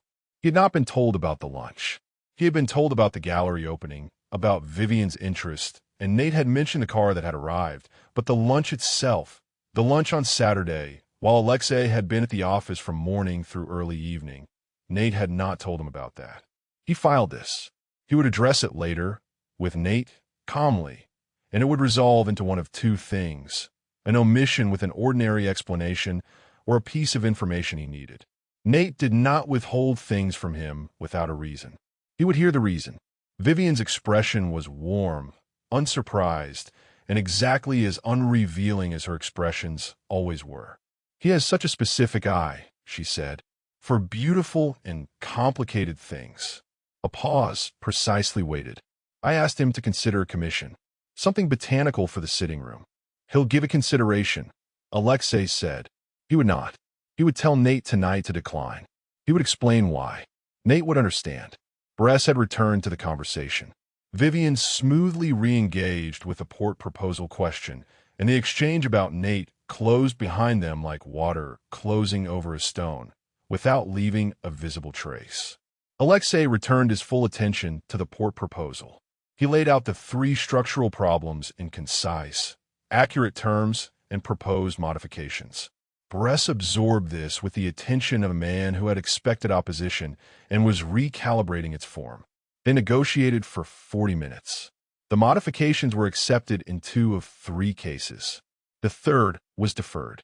This was an adequate outcome. They parted at 10:30 with the handshakes of men who did not trust each other and had no expectation of starting. Aleksei waited until his car turned onto the main avenue before he called Petra. "Vivian was at the dinner," he said. "I know," which meant she had already known and had considered whether to tell him before the dinner and had decided there was nothing actionable in the information and had been correct. "She knows about the lunch with Nate." A pause from Petra. Precisely 1 second. "Lunches are social.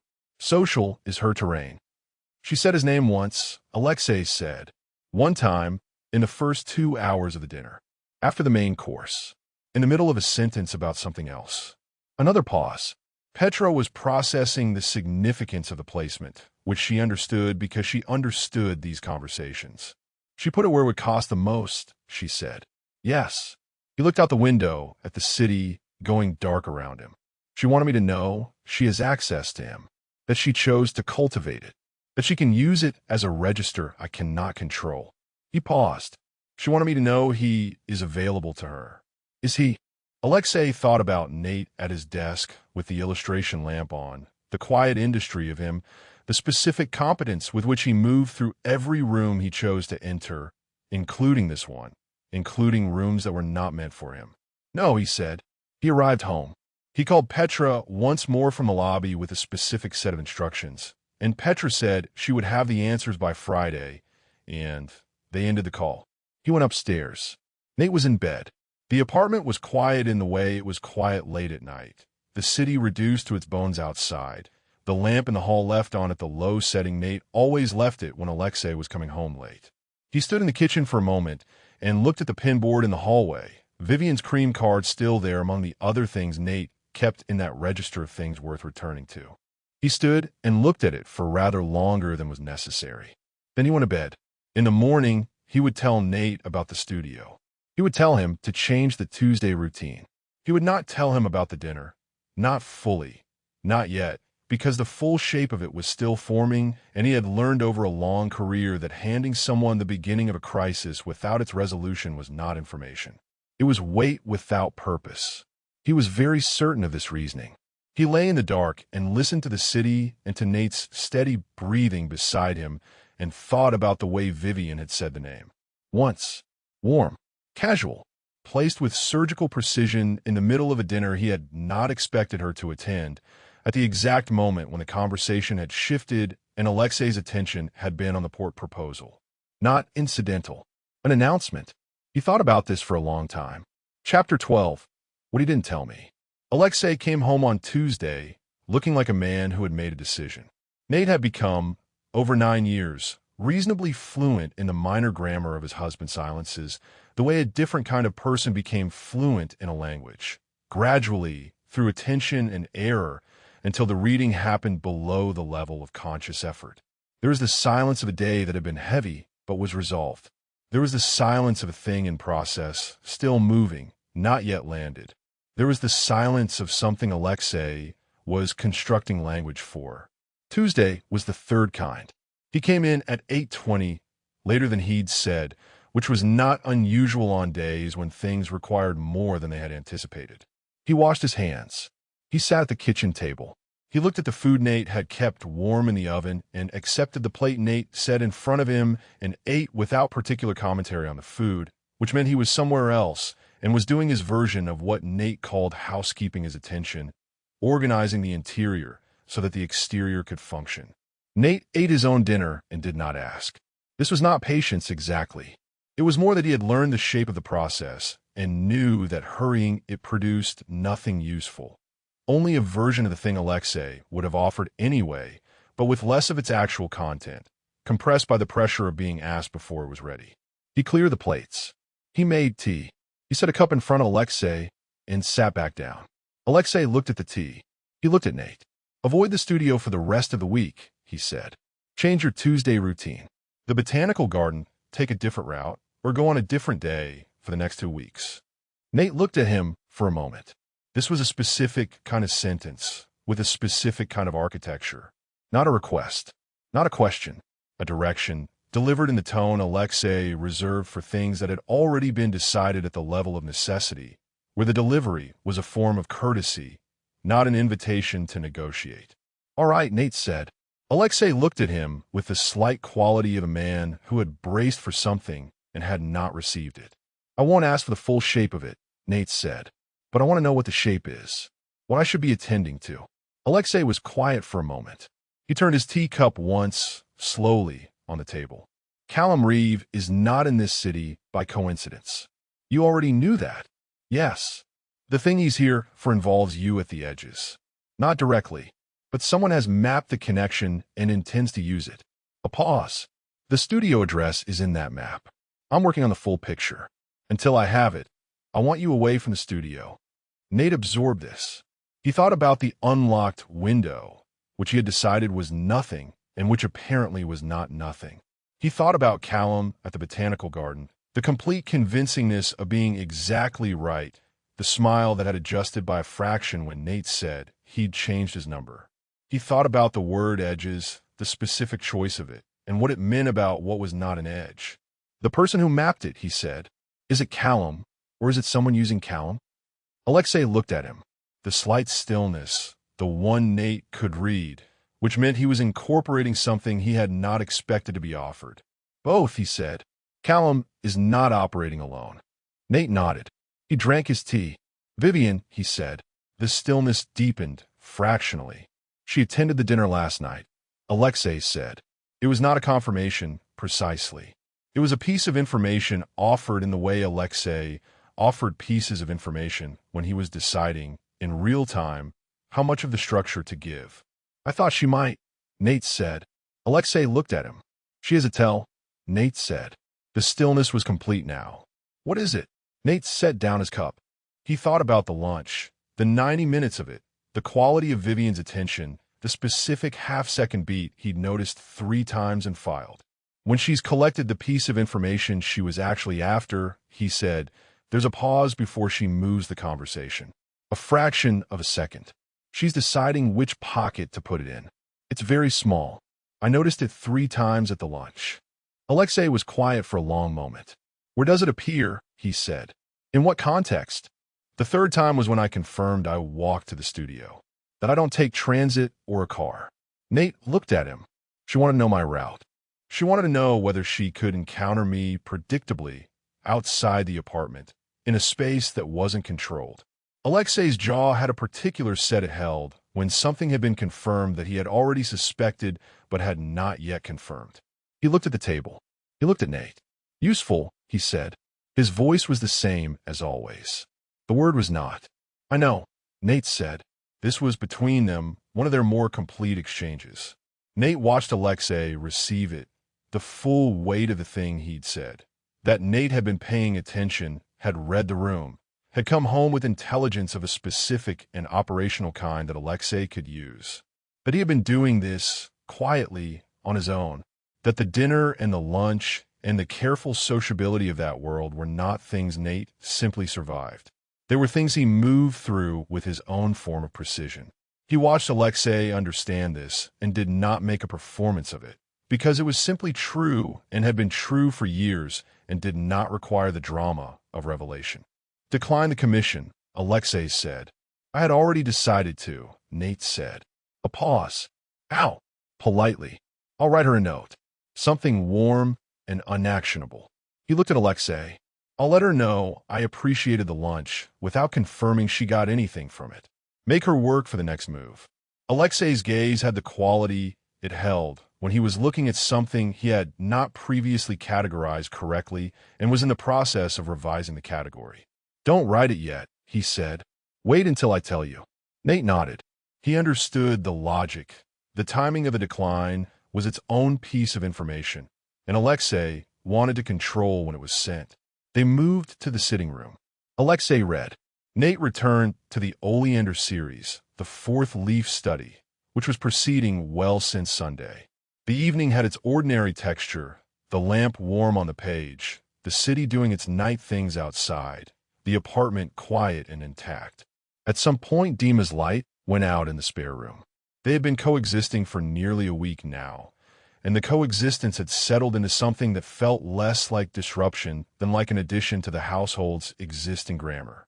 Dima had learned which cupboard held the second kettle, and that Nate's desk lamp was not to be touched, and that Aleksei's morning silence was not unfriendliness but architecture. Small things. The kind of things that accumulated into a form of belonging. Nate turned a line on the leaf and found the correct angle of the venation and felt the small, precise satisfaction of a problem solved. He kept working. After a while, Aleksei said, without looking up from his book, Callum called you. Nate did not look up from his illustration. Not yet. He will. Yes. A pause.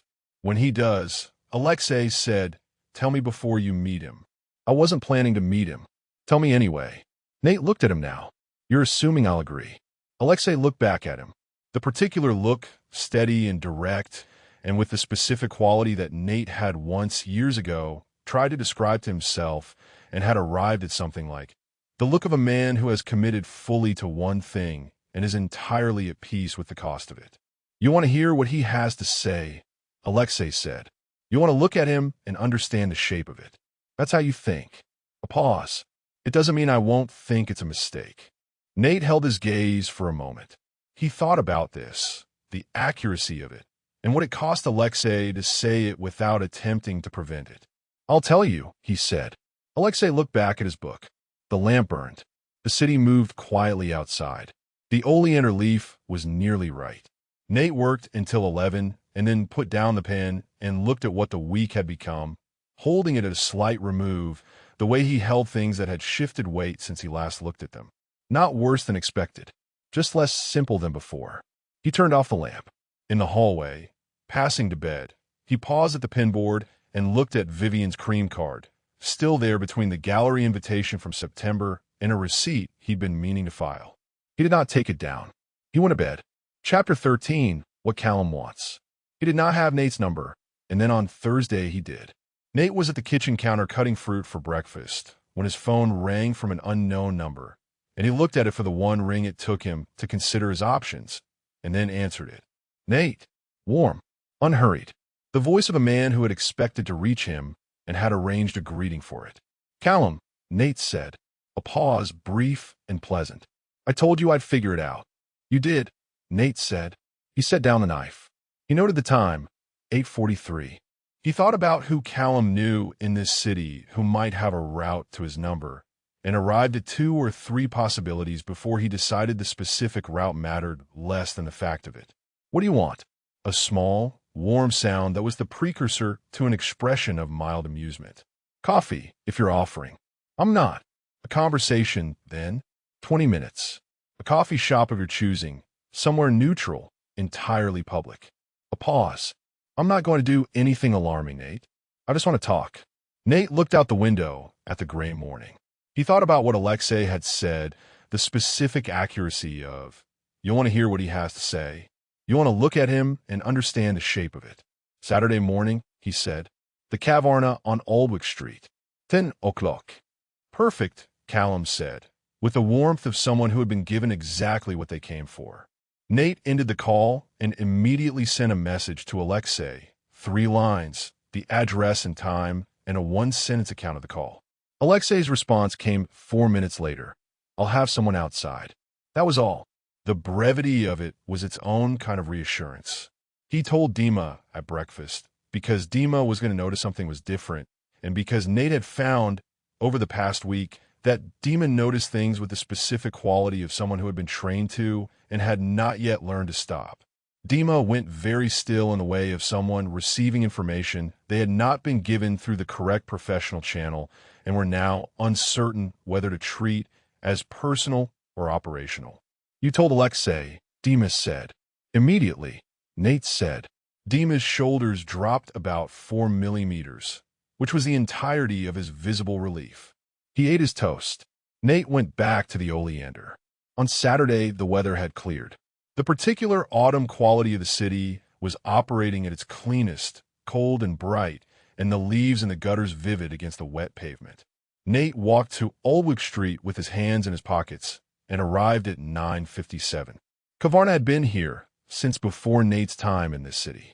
It had the quality of places that had been good for long enough to stop needing to prove it. Low ceilings, dark wood, coffee that was strong and served in small cups without decorative foam. The tables were close enough together to be social, but not so close as to make privacy impossible.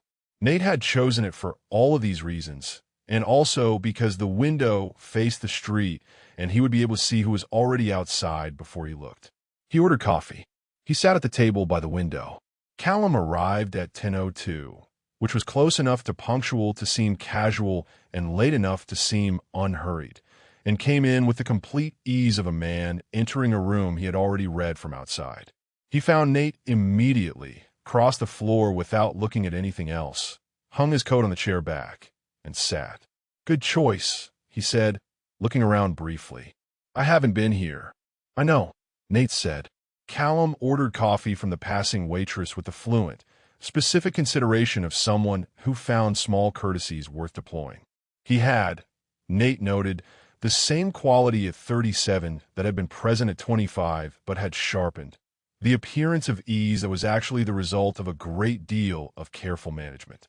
The gray in his hair was new. It suited him, which would have seemed designed if it weren't biological.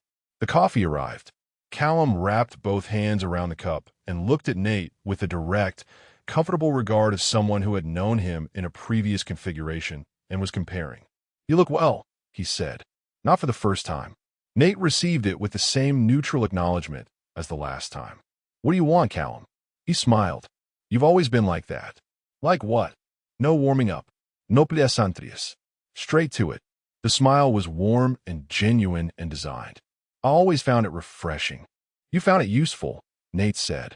People who skip the pleasantries tell you more about what they're actually thinking. Callum looked at him for a moment, and the smile adjusted in the way Nate had noted at the botanical garden, the fractional shift that was not quite a recalibration, but was the thing before one. Fair, he said, with the particular grace of someone conceding a point that doesn't cost them much. He drank his coffee. He set the cup down. 12 years ago, he said, when I knew you, you were working in a library. The Aldgate branch. You had access, as part of the archival rotation, to a collection of private papers donated by the estate of a man named Fentress. Francis Fentress. He died in 1987 and left his papers to the University Trust, which transferred a portion of them to the Aldgate Special Collections around 2009. Nate was still. In those papers, Callum continued, there was a series of correspondence between Fentress and a man named Seward, a civil servant, spanning roughly 1974 to 1982. The correspondence concerned a number of financial arrangements and certain agreements made between private interests and members of a regulatory body that, at the time, oversaw a specific type of commercial licensing in the northeast of the country. He paused. He let this settle with the professional courtesy of someone giving information time to be received. You cataloged those papers, he said. In 2010, part of your archival work. You would have seen them. Nate had seen them.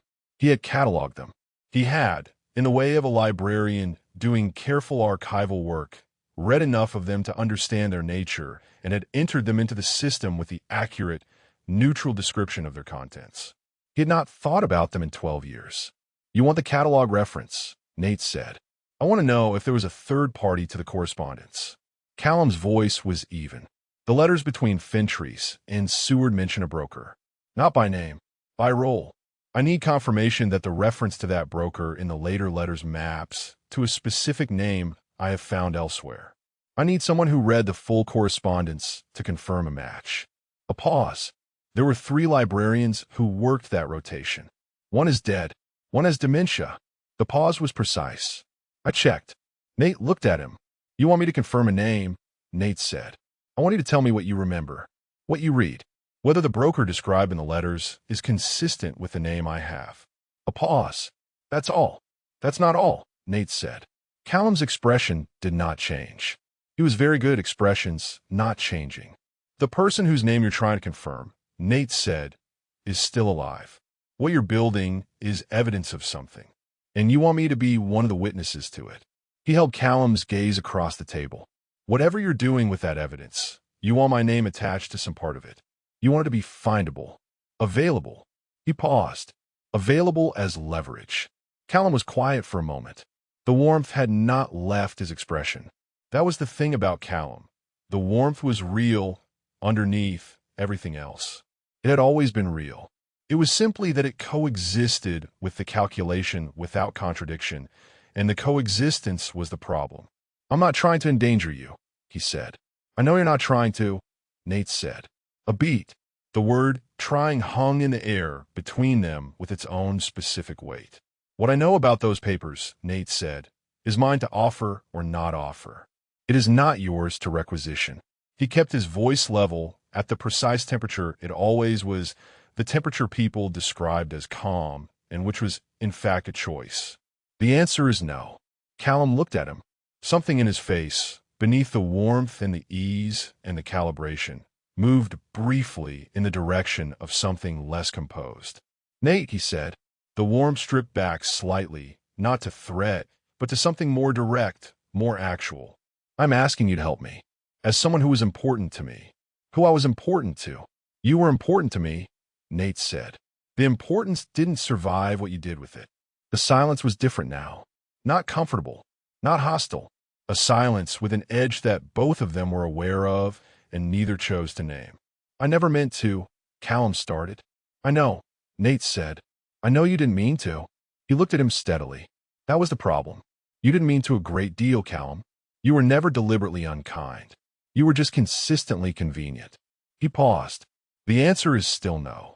Callum looked at him for a long time. The warmth in his face had gone through several iterations of itself while Nate spoke and had arrived at something quieter, something that looked at the far end of it, almost like recognition. Your husband, he said, he's made this very. My husband has nothing to do with my answer, Nate said. I would have said no 12 years ago if you'd asked me the same way. You have a consistent habit of framing requests as favors and assuming the framing changes the nature of the request. He stood. He put money on the table for the coffee. I'll be in touch if I change my mind. He was very certain he would not change his mind. I'll be in touch, Callum said, and the warmth was back, and it was real, and it was also a statement of fact. He said it the way he said most things, as though the outcome was already settled and they were simply at an earlier point in the story. Nate picked up his coat. He did not say anything. He walked out into the cold, bright Saturday and stood on the pavement for a moment in the autumn light. He took the long way home. He did not take stock of himself until he was 3 blocks from the apartment, and when he did, he found he was steady, not shaken, not frightened, simply awake, in a way the morning had not required before now, the way you were awake when something you had been avoiding looking at directly turned out to be exactly the size you suspected. He thought about what Callum had said, the papers, the name he was looking for, the structure of what he was building and Nate's place in it, even as a reluctant witness, even as a source who had declined to cooperate. He thought about the word available. He went upstairs. Aleksei was at the kitchen table with coffee, not reading, just present, which meant he had been waiting without the performance of waiting, which was one of the ways he was more like Nate than either of them acknowledged. "Sit down," Aleksei said. Nate sat down. He told him all of it. The papers, the name, the request, the no. Callum's expression when the warmth had briefly dropped away. The word available and what it meant. He told it plainly, in order, the way he told Aleksei things when the things were complete enough to tell. Without compression, without the distancing frame of it was probably nothing. It was not nothing. He had not said that. Aleksei listened to the whole of it without interruption. When Nate finished, there was a silence that had a particular quality, the silence of a man who had been handed something large and was determining very precisely what shape of container to put it in. "He'll come back," Aleksei said. "I know. Next time it won't be framed as a favor." Nate looked at him. What will it be framed as? Aleksei looked back at him. His expression had the controlled quality it held when something had entered the category of things requiring complete control. "I don't know yet," he said. "But he came here for something specific, and you are the clearest path to it, and you have just removed that path. He will find another way to use the path." Nate sat with this. "You told me," Aleksei said. It had the quality, brief and specific, of something he had been holding. Obviously, Nate said. A pause. The particular quality of Aleksei's silence when something had resolved something else, quietly, without requiring comment. "Go back to the oleander," he said. "I have some calls to make." Nate stood. He went back to his desk. He looked at the 4th-leaf study, which was nearly right, and picked up the pen, and the morning went on outside the window, indifferent and reliable, and the week had become something with a distinct and legible shape, and Nate held it steadily and worked. Chapter 14. What my husband does with information. He gave Nate until noon to decompress, and then he began. The morning was overcast. He was at the table with his second cup of coffee, and the specific quality of attention he brought to problems that were now fully visible. Not the cold management of something distant, but the operational focus of something close, something that had arrived at the threshold of what he would permit. He had this feeling precisely, without drama, the way he felt most things that mattered. He noted it and used it. He called Petra first. "Tell me about Fentress," he said. A pause of the kind that meant she was cross-referencing. Francis Fentress, property developer, northeastern region, died in 1987. Estate donated a portion of his private papers to a university trust, transferred to the Aldgate Municipal Archive around 2009. The papers include correspondence from the 70s and early 80s that touches on certain financial arrangements involving a regulatory body. Another pause. "I've known about the Fentress papers since Wednesday. I didn't know about the broker. Callum Reeve has a name," Aleksei said. "He wants Nate to confirm it from the correspondence." Silence for a moment. Petra's silences had distinct textures, and this one was the texture of someone seeing the full geometry of something at once. "He's building a case," she said, "or building leverage from the shape of one, depending on who the name belongs to." "Who does it belong to?" "Working on it. I'll have it tonight. Before tonight. 4 o'clock, she said, and that was the end of the negotiation. He spent the next hour on other things. There were 3 other matters in motion that required his attention, each of them in a different stage of resolution, and he moved through them with the systematic efficiency of long practice. The way he moved through everything. No item dwelled on longer than necessary. No conclusion reached before its evidence was complete. When the work reached a pause point, he set it aside and thought about Callum Reeve. He had known about Callum since before he married Nate. He had done what he always did with knowledge. Gathered it, assessed it, stored it, declined to use it in ways that would require Nate to know he had it. This was not concealment. It was category management. Callum Reeve had been Nate's past, and Aleksei had treated it as a closed matter until 2 weeks ago when it had become clear it was not closed. And then he had gone back to the file and found it larger than he had left it. The file, as of today, contained the following. Callum Reeve, 37, British Australian, currently working under the designation of a private consultancy he had registered 18 months ago with 2 other parties. One of those parties had a known connection to a financial interest that overlapped with the Fincher's material. The other had a connection to Vivian Core through a property holding in the south of the country that appeared in the same administrative chain as one of Aleksei's own secondary holding companies. He had looked at this connection 3 times, and it had not changed. Vivian and Callum were not operating together in any formal sense. They were operating in proximity toward goals that shared a significant portion of their perimeter. Each had something the other could use. They had, at some point in the last 8 months, recognized this and had begun to move accordingly. Separately and in parallel, in the way of 2 very careful people who understood that direct coordination left traces. The studio address query, cross-reference to Aleksei's holdings, had come from Callum's network. Vivian had received the address and acted on it immediately, which suggested she had been waiting for exactly that piece of information. The information had moved from Callum to Vivian in less than 48 hours. They were sharing outputs without appearing to share a plan. He stood and went to the window. The street below was doing its Saturday things, quieter than a weekday, a different kind of movement.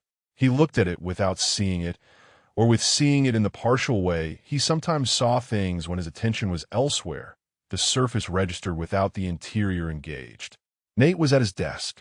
He could hear the small, precise sounds of the pen on paper, which he had stopped hearing consciously years ago, and now heard only when he chose to, a specific quality of domestic sound that had become one of the baseline conditions of his life. He stood at the window and listened to it and thought about the Fintry's correspondence. The name Callum was looking for, whatever it was, belonged to someone who was still alive and still had something to protect. That was the engine of this. The broker in the correspondence was a thread that, if confirmed and named, could be used for one of 2 purposes: genuine exposure, which required a target who was publicly visible enough for exposure to matter, or private leverage, which required a target who was powerful enough for private leverage to be worth collecting. Given that Callum had come specifically to Nate, and that Nate was Aleksei's husband, the leverage interpretation was the one that pointed in the most obvious direction. He stood with this for a moment. There was a particular quality to the fear he was familiar with, having spent 20 years managing things that other people found frightening without feeling it in any personal register. It was not like that now.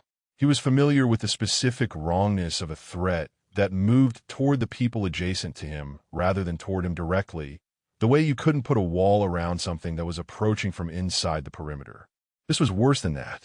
This was a threat that moved through Nate's history, through something that had happened to Nate before Aleksei had existed in his life, in a terrain Aleksei had not been there to map or alter. He could respond to it now. He could not have been there for the original. The gap between those 2 facts had a specific quality that he set aside because there was nothing productive in examining it, and he needed to be productive. His phone rang. Petra. The name, she said, is Calder. Marcus Calder. He's 71 now, retired, but his family trust still holds a significant stake in a commercial development company that operates through 2 intermediaries in the northeastern corridor. A pause. One of those intermediaries has an operating agreement with a company you restructured 8 years ago. Aleksei was still. 2 steps, Petra said. 2 steps from me, he said. 2 steps. The connection is not direct. but it's documentable. A pause precise. If someone were constructing a narrative that connected the original Finterest/Seward arrangement to current financial interests and looking for a through line, they could draw a line from Calder's trust through the intermediary to your restructured company. Another pause.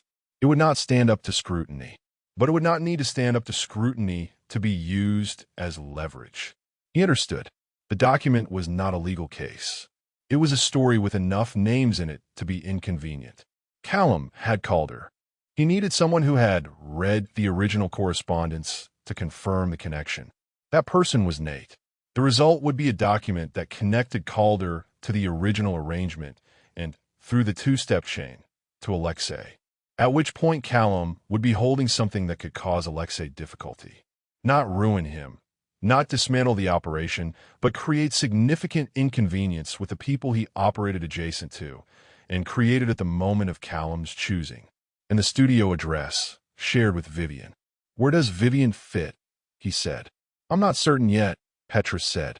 But Calder's trust has a property connection in the south that overlaps with Vivian's husband's holdings. I think she approached Callum, not the other way around. She had the Calder name already. She needed the Fincher's confirmation. Callum had the access to Nate. A pause. She sourced the studio address as a way of offering Callum something useful in return. An exchange of assets between two people who were not formally connected and could therefore not be formally held responsible for the same plan. The studio, he said. What was it for? Not physical threat, Petrus said immediately. I don't think either of them operates that way. The studio was a meeting point, a place they could arrange an encounter with Nate that looked coincidental, a place where Nate would be alone, on a routine, without Aleksei adjacent. A pause. Callum was going to be waiting there on a Thursday. He had been in the city for 3 weeks before the botanical garden encounter. He had had the studio address through Vivian for at least a week of that. He had waited for the right Thursday, the routine visit, the moment when Nate would appear where he was expected to appear. And then Nate, for reasons that had nothing to do with any of this, had changed his Thursday. He had gone to the botanical garden. Callum, losing the studio option, had adapted and used the garden instead. He thought about the unlocked window. He was quiet for a moment. Give me the timeline, he said. When Callum received the address, when Vivian sent it, when the first contact at the studio would have been attempted. A pause. And I want the fourth name from the distribution irregularity. Still. Sunday, Petrus said. Sunday morning. They ended the call. He stood in the kitchen for a long moment. He thought about what he was going to do. He ran through the options the way he always ran through options, without sentiment, starting from the most extreme end of the spectrum and working toward the proportionate, assessing each for its consequences in each direction. He arrived, as he usually arrived, at the solution that removed the threat without producing secondary problems that were larger than the original. He would tell Petra what to do about Callum's operation.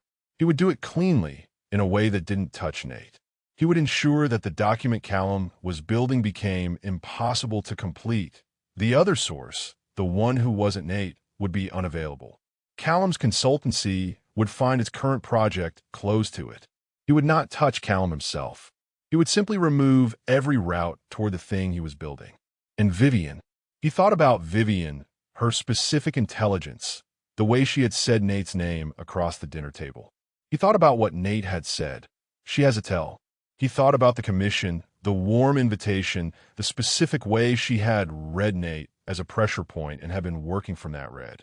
He thought about how wrong that read was. He would need to address Vivian differently, not with force, which was not her register and would not produce a useful outcome. With information precisely placed the way she placed things. He was deciding what form of information. He was deciding on the timing. He should tell Nate. He knew he should tell Nate. He thought about it, the full shape of it. The Fincher's papers, the Calder name, the two-step connection to himself, the studio plan, the exchange between Callum and Vivian.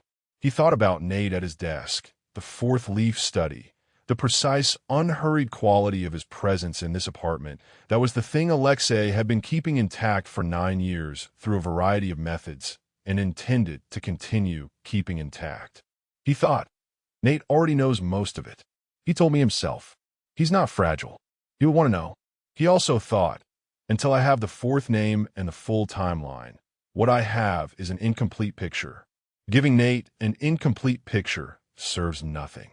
I will have the complete picture by Sunday. I will tell him then. He was sure of this reasoning.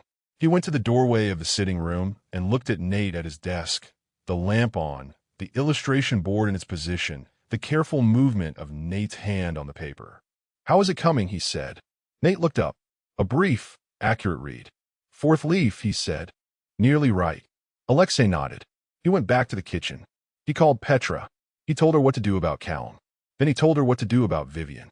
He was precise and thorough, and he ended the call and sat at the table with the coffee gone cold and the city outside the window moving through its Saturday business, indifferent and ordinary. He did not go back to tell Nate what he had decided. He would tell him when he had more. When the shape was complete. That was the right thing.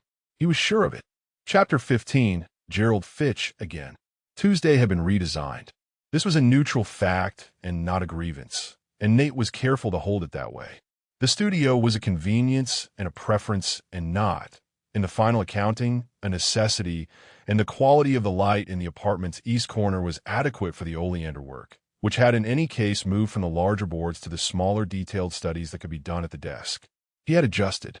He had continued. But Tuesday, without the studio, had a different texture, a slightly looser fit, and by mid-morning he had finished the portion of the leaf study available to him at the apartment desk and had found himself at the kitchen window with a second cup of coffee in the mild, specific restlessness of a man whose rhythm had been altered. He made a list. This was not unusual. He made lists when the day required organizing around a disrupted center, small practical tasks that gave the morning its shape. Post office, a package for the university press, the first 3 completed illustrations going to the editor by registered post. The hardware shop on Carnac Street, 2 new brush handles, and a particular weight of tracing paper he had run low on. The market on Portsmouth Lane for the week's vegetables, which he had been meaning to do since Friday. He went out at 10. The city was doing its Tuesday things, which were different from its Saturday things in all the ways that mattered. Purposeful movement, the weight of workday in the air, delivery cycles and school runs, and the particular calibration of a city in full operation. He walked with his hands in his pockets and his collar up against the wind, which had come back overnight with a new quality to it, something wetter and more decided. He had been walking for 2 weeks along the alternate route Aleksei had specified, south on Dunmore, across the square, north through the market district. It added 7 minutes. He had stopped noticing the addition after the 4th day. The post office was on Heller Street, a large one, the kind with many counters and a permanent queue that moved with the patient inevitability of water finding its level. He took a number and stood with his package and looked at the row of people doing the same thing, each absorbed in their own small transaction with the bureaucracy of the ordinary world. He was 2 people back from the counter when he heard a familiar voice. "I send them every year," Gerald Fitch was explaining to the clerk at the 3rd window, with the comfortable cadence of someone who found this explanation interesting rather than obligatory. "They're not all birthdays. Some of them are just, well, some of them are Thursday cards. I find that Thursdays can use a card." Nate looked at him. Gerald was holding an impressive stack of envelopes, cream-colored, each one addressed in the neat, rounded hand of a man who had written many addresses and found each one worth attending to. He was wearing the corduroy jacket, brown, which Nate had never seen him without, and which he had begun to suspect was not a jacket Gerald wore, but a jacket that had simply become part of Gerald, in a way that long-worn things became part of their owners. "Nate," Gerald said, glancing sideways with the pleasant, unsurprised quality of a man who encountered everyone he knew in perfectly natural circumstances and saw no reason to find it remarkable. "I thought that was you." "Gerald, mailing something?" "University Press," Nate said. Gerald nodded with the satisfied air of a man confirming something he had suspected. "The plant illustrations," he said. "Still working on the same series?" Nate considered this. Gerald, to his knowledge, had never been told the specifics of the illustration work beyond the brief exchange at the studio 3 weeks ago. "The oleander," he said. "Yes. Beautiful plant," Gerald said. "My late wife had one. She kept it by the garden gate for 20 years. A pause, warm and unhurried. I always thought it was a rose until she told me. Most people do, Nate said. The flowers look similar to the untrained eye. And then you find out what it is. Gerald's expression held the particular equanimity of someone who found the world's small surprises agreeable rather than unsettling. Still beautiful, though, isn't it? Knowing doesn't change that part. Nate looked at him. No, he said. I suppose it doesn't. Gerald reached the front of his queue. He presented his considerable stack of envelopes with the calm efficiency of a man who had done this before and expected it to take the time it took and found this acceptable. The clerk, to his credit, received them without evident displeasure. Have you been well? Gerald asked, over his shoulder, while the clerk sorted through the stack. Reasonably, Nate said. Gerald nodded, with the expression of a man who found this answer complete. This time of year, he said, meaning the change of season, meaning the particular quality of late October in a city like this, meaning nothing at all, and also something that was nearly enough to be something. Nate's number was called. He approached the counter, registered his package, received his receipt, stepped aside. Gerald was still there, tucking his own receipt into the breast pocket of the corduroy jacket. He straightened up and looked at Nate with the mild, incurious warmth of a man who found every social encounter equally pleasant. The new coffee place on the ground floor of your building, he said. Have you tried the Tuesday special? I understand they do a thing with cardamom. I haven't, Nate said. Worth investigating, Gerald said, with the authority of a man who had investigated and found the outcome satisfactory. He toned his jacket. Well, back to it. He smiled. You too. He walked out of the post office with the unhurried courtesy of someone who had nowhere to be that didn't have its own right time. Nate stood holding his receipt. He walked out into the cold Tuesday morning and stood for a moment on Heller Street, his hands going back into his pockets. The city moved around him. Foot traffic, a bus, 2 children being walked past by a person who appeared to have significantly underestimated the project. Ordinary sounds, ordinary light, gray and flat and entirely familiar. He thought about Gerald's late wife's oleander by the gate. 20 years. Beautiful, knowing it was what it was and was doing what it did, and finding this acceptable. The garden continuing. He went to the hardware shop and found the brush handles and the tracing paper and stood at the counter while the owner wrapped them with the satisfied care of a man who liked his work and did not need to be asked. He went to the market on Portsmouth Lane and bought leeks and carrots and a small bunch of thyme, because the time at home was at the end of its run and he had been meaning to replace it. He bought apples because Dima had been eating apples with the single-minded dedication of a young man who had discovered that someone in the household replenished fruit without commentary, and because the apples were good this season, properly autumnal. He walked home in the early afternoon light. The city was doing what cities did in the middle of a Tuesday, the full weight of the ordinary world conducting its ordinary business, indifferent to the particular quality of this week or any week, moving through its cycles with the specific, reliable persistence of something that did not require anyone's cooperation to continue. He thought about the studio, 3 blocks east, dark. He thought about the unlocked window, which had not been nothing. He thought about the alternate Tuesday route, 7 added minutes, the cold wind on Dunmore, the market on Portsmouth Lane. He thought about what it cost to keep something intact. Not much was the answer. Not more than you could carry. You adjusted. You recalibrated. You took the longer route and noticed the apples were good this season and bought time when you needed it. You kept going. He let himself into the building. He climbed the stairs. Dima was in the kitchen with a cup of tea and a piece of paper he appeared to be calculating something on, a process he paused when Nate came in with the shopping. I can do that, Dima said, meaning the unpacking. I have it, Nate said. Dima watched him put things away with the particular quality of observation Nate had become used to, attentive, slightly reverent, still slightly baffled. He had been staying for 11 days. Some of his attention had softened into something more like comfortable watching, the way you stopped bracing yourself against warmth when you'd received enough of it consistently. How is the leaf? He said. Nearly there, Nate said. Dima nodded. He looked back at his paper. I ran into Gerald Fitch at the post office, Nate said, because he found that saying it made it funnier. Dima looked up. Who? The notary who married us, Nate said. He appears at intervals. I have never found a satisfying explanation for it. Dima looked at him. Does Aleksei know about this? Aleksei has no opinion on Gerald Fitch, Nate said, which I also find mildly inexplicable. Dima appeared to absorb the existence of Gerald Fitch as a recurring element of the household's ambient life and decide it was, on reflection, consistent with everything else about this household. He returned to his calculations. Nate made tea. He stood at the window with it for a while, looking out at the gray city, the Tuesday light on the buildings across the street, the steady, reliable, specific fact of a place that went on being itself regardless of whatever was happening inside it. He thought, I want this to stay exactly this way. He thought, it will. He went to his desk and picked up the pen and worked on the oleander until Aleksei came home. Chapter 16, Vivian makes a move. He had been to the post office. He had been to the market.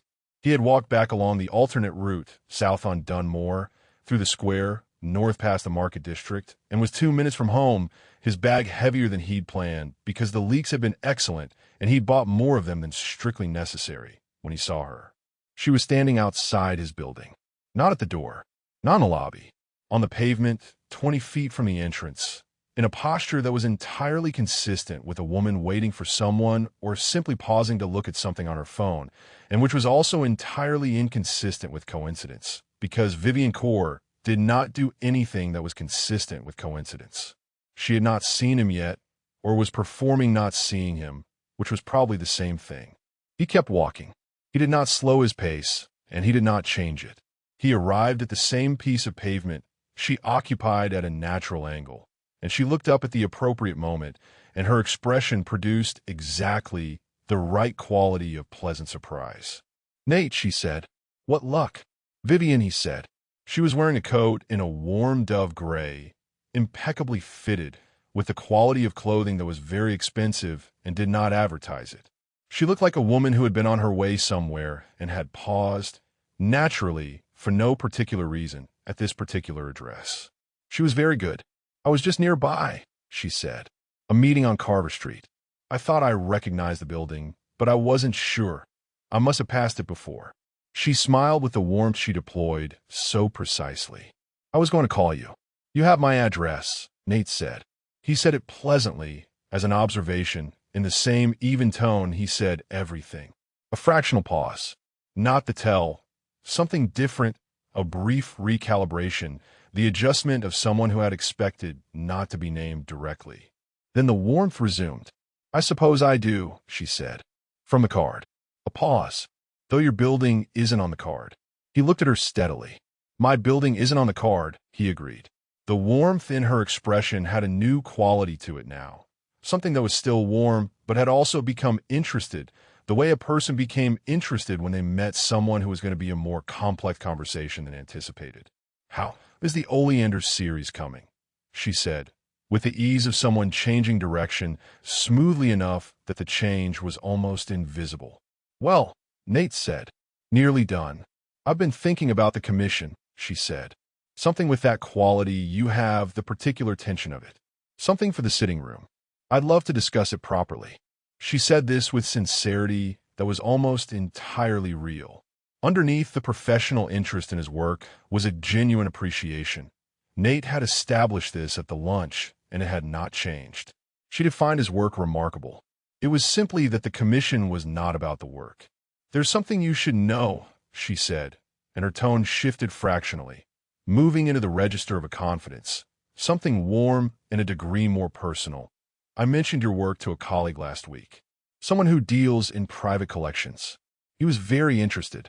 There could be a significant opportunity there beyond the botanical press commissions, something with a great deal more, a pause, warm and precise, visibility. She was offering him something. He thought about this, the specific architecture of it. The commission was the first layer, the easy one. This was the second layer, a connection, a network, an entree into a world of collectors and private buyers that would expand his work beyond the university presses and the academic publications he currently occupied. She was very good. She had identified, with considerable accuracy, what a botanical illustrator in his mid-30s who was genuinely excellent at his work might want. How do you know that address? Nate said. The warmth shifted very slightly. I'm sorry. My studio address. On Marin Street. He looked at her with the same attentive calm he brought to everything worth looking at carefully. You mentioned it at the gallery.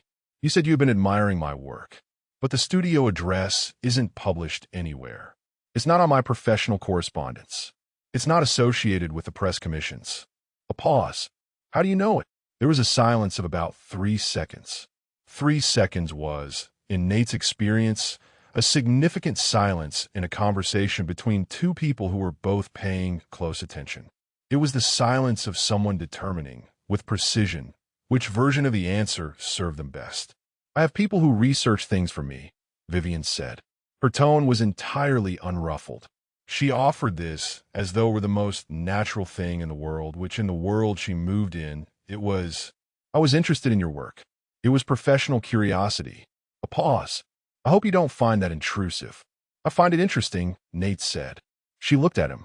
The quality of her attention had changed again, not suspicious precisely, but active in a way it hadn't quite been before. The way attention became active when someone said something that didn't fit the expected shape of the conversation. She handed him a card. Not the cream card with the handwriting, a different one, small, printed, with a phone number and nothing else. For the commission, she said, when you've had a chance to think about it. The warmth was full again, controlled and real in equal measure. In the introduction, if you're interested, there's no obligation. Nate took the card. I'll be in touch, he said. I look forward to it, she said. She walked away in the direction of Carver Street, at the unhurried pace of a woman who had other places to be, which she probably did, and which was probably true, and which was also its own form of signal. She had done what she came to do, and now she was done with it. And there was no residual urgency, because the urgency was not hers. He watched her go. He went upstairs. He set the bag down on the kitchen counter.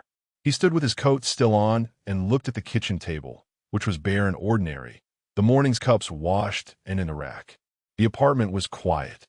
Dima was out. He had said something about an errand and Aleksei's office, something that needed doing that he'd offered with the careful formality of someone establishing that he was still useful. Nate stood in the kitchen for approximately 3 minutes. He was counting, abstractly, the pieces of information she'd demonstrated today. She had his building address, which was separate from his studio address and considerably more personal. She knew he walked, which she had extracted at the lunch. She had timed her appearance on the pavement to coincide with his return from an errand, which meant she knew his approximate routine well enough to predict a window. The studio address she had known before the lunch. The building address she had acquired since. She was building a map. He thought about the card in his pocket, the plain one with the phone number. He thought about the commission, the collector contact, the network of introductions she was offering. He thought about how precisely she had identified the vector. Not Aleksei's world, not the world of physical danger and management and operational decisions, but his world, the professional one, the one that was entirely his own. She had read him well enough to aim there. He sat down at the kitchen table. He sat with it for 3 minutes, which was the longest he had been still without purpose in recent memory. Then he picked up his phone and called Aleksei. Aleksei answered on the second ring. Vivian was outside the building when I came back from the market, Nate said. He kept his voice level, which was not difficult because he was not alarmed. He was alert, which was different. She gave me a new card. She mentioned the studio address directly. She offered a commission introduction, a collector connection. She knew my building address and my approximate return time. A silence on Aleksei's end. A particular quality of silence. Are you home? Aleksei said. Just came in. Is Dima there? He's out. He mentioned your office. I'll call him. A pause. Stay home tonight. I had planned to, Nate said. I'll be home by 9. I'll make dinner. A pause, slightly longer than the exchange required. Thank you for telling me. You keep saying that, Nate said, as though it would occur to me not to. A beat. Something in the quality of Aleksei's silence that Nate could not entirely read, which was unusual enough to notice. 9 o'clock, Aleksei said. I heard you the first time, Nate said, and ended the call. He stood in the kitchen. He looked at the bag of leeks and carrots still on the counter, the time in its paper, the apples that Dima would be through by Thursday, if past behavior was any indication. Ordinary things, the components of an evening. He put the shopping away. He thought about Vivian's expression when he'd said, "How do you know that address?" The 3-second silence. The tone of professional curiosity offered to explain what was not professional curiosity. He thought about the card, the plain one. He pinned it to the kitchen board, next to the cream card. He thought about what it meant that she was moving faster now, that she had come to the building visible in person with the specific information that she knew the address. She was not escalating to threat. She was declaring availability. "I am here. I know where you are. I am extending the hand of transaction." It was an elegant move. It left him every apparent option. He could call the number, take the commission, let the relationship develop into whatever she intended. He could decline, and she could conclude he had been warned off, which told her something about Aleksei's level of response. He could do nothing, which told her something different. She had put him in a position where every option was legible and none of them were clearly wrong. He took out the playing card and looked at it. Then he put it back on the board. He went to his desk and worked on the oleander until Aleksei came home. Chapter 17. The week catches up. Sunday arrived with the fourth name. Petra called at 8:15, earlier than Sunday had any business requiring, which was her way of indicating that what she had was worth the earliness. Aleksei was already at the kitchen table. Nate was still asleep, which was unusual and which he had permitted, because the week had been what it had been and sleep was a resource he was not going to interrupt. He took the call in the kitchen, quietly. "The fourth name," Petra said, "is a man called Orson. Benedict Orson. He runs a logistics company through 3 subsidiaries in the Northern Corridor, but the company is a shell. The actual business is moving product through the Eastern distribution points we've been using for 2 years." A pause. He's been skimming, not aggressively, carefully, over a long time, enough to build a parallel infrastructure that could become independent if the main operation were disrupted. Aleksei absorbed this. A long-running, embedded irregularity, patient and structural. Not a freelance faction. An internal one. Orson has connections, Petra continued. "I've been tracing them since Thursday night. He has 2 financial relationships that I can't confirm with Calder's trust." A pause. The same Calder that Callum Reeve is building a document around. He was very still. "Orson is Calder's current operational partner," he said. "Yes. And Orson's secondary infrastructure, the parallel one he's been building, has 2 investors. One is Calder. The other, a pause calibrated to its weight, is Renault Corps." He set his coffee cup down. The shape of it arranged itself in front of him with a clean, terrible clarity of things that had been present all along and had now simply become visible. Vivian and Callum were not 2 separate threats using each other's information. They were adjacent elements in a single architecture. Callum's document, the Fincher's correspondence, the Calder name, the 2-step chain to Aleksei, was not personal leverage. It was a component of a larger restructuring play. Calder's trust provided the historical legitimacy. Orson's parallel infrastructure provided the current operational capacity. Renault Corps provided the political weight within the ecosystem. And Aleksei's operation was the thing they needed to destabilize, not destroy. Destabilize enough to make the alternative look stable. Vivian had not been gathering information about Nate because Nate was a pressure point on Aleksei. She had been gathering information about Nate because Nate was the cleanest line into Aleksei's attention, and Aleksei's attention was what needed to be occupied and divided while the other elements of the play moved into position. He had been managing a social threat and a minor external one. The actual threat was structural, internal, and had been developing for 8 months. "Dima," he said. Dima walked into the edge of Orson's surveillance operation, Petra said. "Yes." Orson's people hid him because they thought he'd found the irregularity on purpose. They were wrong, but by the time they established that Dima was here and the connection to you was confirmed, which accelerated their timeline. How accelerated? The original plan had a longer horizon, Petra said. Now, they won't move before you map the full network. They think you're close. You weren't, but a pause. You are now. He understood. Dima's incident had been the pebble. Everything since had been the slide. He thought about the 3 decisions he had already made last Saturday, after Nate's call about Vivian on the pavement. He reviewed them against this new picture. 2 of them held. One of them needed revision. He had told Petra to contain Callum's document operation. That held. The document itself was a component, not the engine. He had told Petra to begin mapping Vivian's moves and hold on any direct response.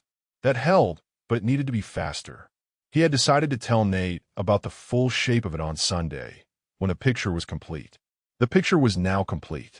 And what the picture showed was that Nate's studio had been the intended meeting point for Callum. Yes, but the studio also served a secondary function in Orson's plan. A place that could be used to hold something from Nate's pre-Aleksei life, the Fincher's confirmation, that would make the document credible. Without Nate's cooperation, the document was incomplete. With it, or with an apparent version of it, it became usable. He thought about what Nate had said at the coffee shop. No. One word. No preamble. No negotiation. No cracking door left open for further discussion.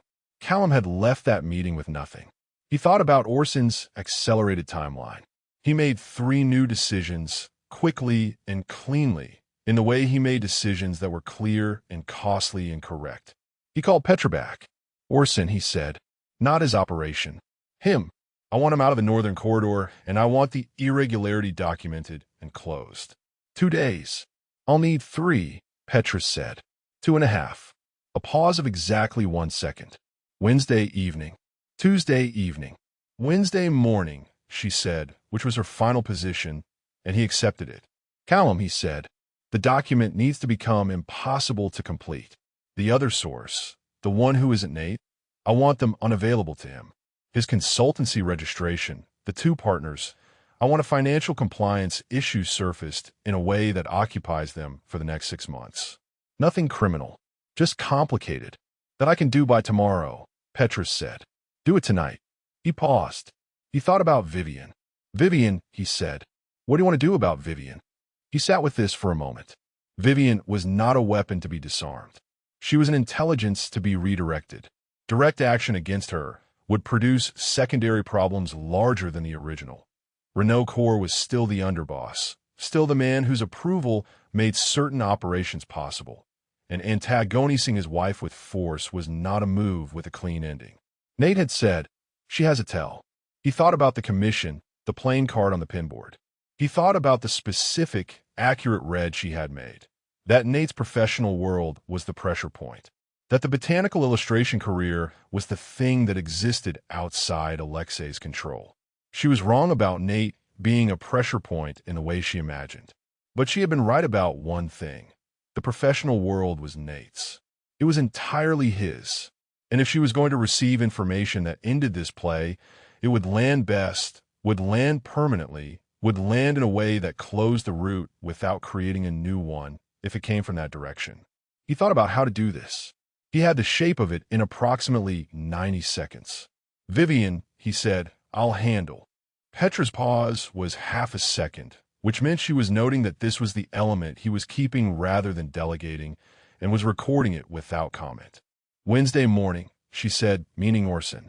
Tuesday evening, he said, because he had learned in 20 years that Petra's timelines had a buffer built in that she deployed when she felt it was necessary and did not deploy otherwise. And this was the kind of week where it was not necessary. A pause. Tuesday evening, she said. He ended the call. He sat at the kitchen table for a moment in the early Sunday quiet. The city outside was doing its Sunday things, slower and looser than a weekday, the particular quality of a morning when the world had given itself permission to take more time. The light through the window was flat and gray and entirely familiar. He thought about Nate, asleep in the next room. He should go in. He should sit on the edge of the bed the way he sometimes sat on the edge of the bed when he came home late and Nate was asleep, and wait until Nate surfaced from whatever level of sleep he was at, because Nate woke quickly and without residue and tell him everything. The Orson connection. Calder. Renault Corps. Vivian's place in the architecture. Callum's document. The studio's secondary function. All of it. He had the full picture. He had said he would tell Nate when he had the full picture. He had the full picture. He thought about Wednesday morning. He thought about the 2.5 days between now and Wednesday morning in which the operation against Orson would be running, in which Callum's consultancy would be developing a financial compliance problem, in which he would be deciding what to do about Vivian. He thought about Nate moving through those 2.5 days with this information, with the full shape of it, with the specific knowledge that it was Orson who had sent the people after Dima and Callum who had sent someone to the studio and Vivian who had been standing outside their building. He thought about what that would cost Nate to carry. He had been very careful for 9 years about what he asked Nate to carry. He had been precise about it, calculated, and the calculation had always arrived at the same place. That the version of events Nate needed was the one that was true, only not complete. That completeness was not the same as honesty. That protecting someone meant keeping the weight off them until the weight had a resolution attached to it. He was going to have the resolution by Wednesday. 2.5 days. He would tell him Wednesday evening when it was done. He was completely sure of this reasoning. He was so sure of it that he sat with it for several minutes and found nothing in it that moved. He made a second cup of coffee. He went to the window. The street below was quiet. A dog and its owner, a man with a newspaper, a woman in a yellow coat that reminded him briefly of something Nate had mentioned about a yellow coat and a philosophical dog, and a Tuesday morning when the week had been simple and the memory arrived and departed in the same moment. He heard Nate get up, heard the particular quiet of him moving through the morning routine, the bathroom, the specific sound of him opening the bedroom door. Nate came into the kitchen. His hair was in the slightly different state it was in before he'd attended to it, which was one of the few versions of him that was exclusively domestic, exclusively here.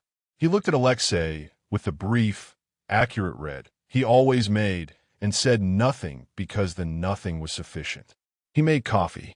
He stood at the window with Aleksei and they looked at the same gray street and drank their coffee in the Sunday quiet. After a while, Nate said, "Dima's back late." "I know," Aleksei said. He had something to finish. "I was going to make soup." "Make the soup," Aleksei said. Nate drank his coffee. He set the cup down. He looked at Aleksei for a moment. One of the looks that had no particular content, but whose absence of content was itself a form of content. The look of a man who was deciding whether to say something and was finding that the thing needed more shape before it could be said. He said, "Is there something you're not telling me?" Not an accusation. A question with a specific quality. Open, patient, the question of someone who had asked similar questions before and had learned to hold them at the temperature of inquiry rather than the temperature of demand. Aleksei looked at him. He thought about Wednesday. "Not yet," he said. Nate held his gaze for a moment. He received this in the way he received most things, without visible disturbance, with the steady quality of a man who had agreed, years ago, to trust not yet from this specific person in this specific register. "All right," he said. He wanted to make the soup. Aleksei stood at the window and looked at the street and thought about 2.5 days and found, for the first time, that the certainty he'd been sitting in had a thin place in it, a place he couldn't quite press on without it flexing. He pressed on it anyway, because he had made the decision, and decisions once made were resources, not problems. They were how the machinery ran. He was sure of it. The faucet in the kitchen dripped, once a small sound in the Sunday quiet, and he noted it and did not move. Chapter 18. Everything that stayed quiet. Wednesday came in cold, with a low sky that had been threatening rain since early morning and had not yet delivered on it. A hell-breath quality to the air that matched the quality of the week in a way Nate found he had no patience for appreciating. He had been at the apartment desk since 7. He was working on the 5th leaf study, which was the last of them, and the work was going well in the specific sense that the hand was steady and the proportions were right and the venation was cooperating, while the larger context of the morning sat in the background at the particular temperature of something being actively managed. Not yet, Aleksei had said on Sunday. He had accepted this. He had meant the acceptance when he gave it. He trusted not yet from Aleksei in the same bone-level way he trusted most things from Aleksei, because not yet had always, in 9 years, resolved into something. It had always had a defined end. He had waded through enough of them to know the texture of the weight. Heavy sometimes, occasionally long, but never indefinite. This one had a different texture. He was not frightened. He was not angry. He was sitting with something that had no precise name in his available vocabulary, something that occupied the register between unsettled and attentive, the register of a man whose read on a situation was good enough to tell him that the full shape of something was close without telling him what the shape was. He was on his third hour when Dima appeared from the spare room.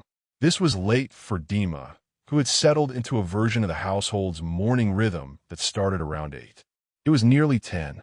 He came into the kitchen with his hair in its interesting left-side configuration and the expression of someone who had slept badly and was in the early stages of addressing this with coffee.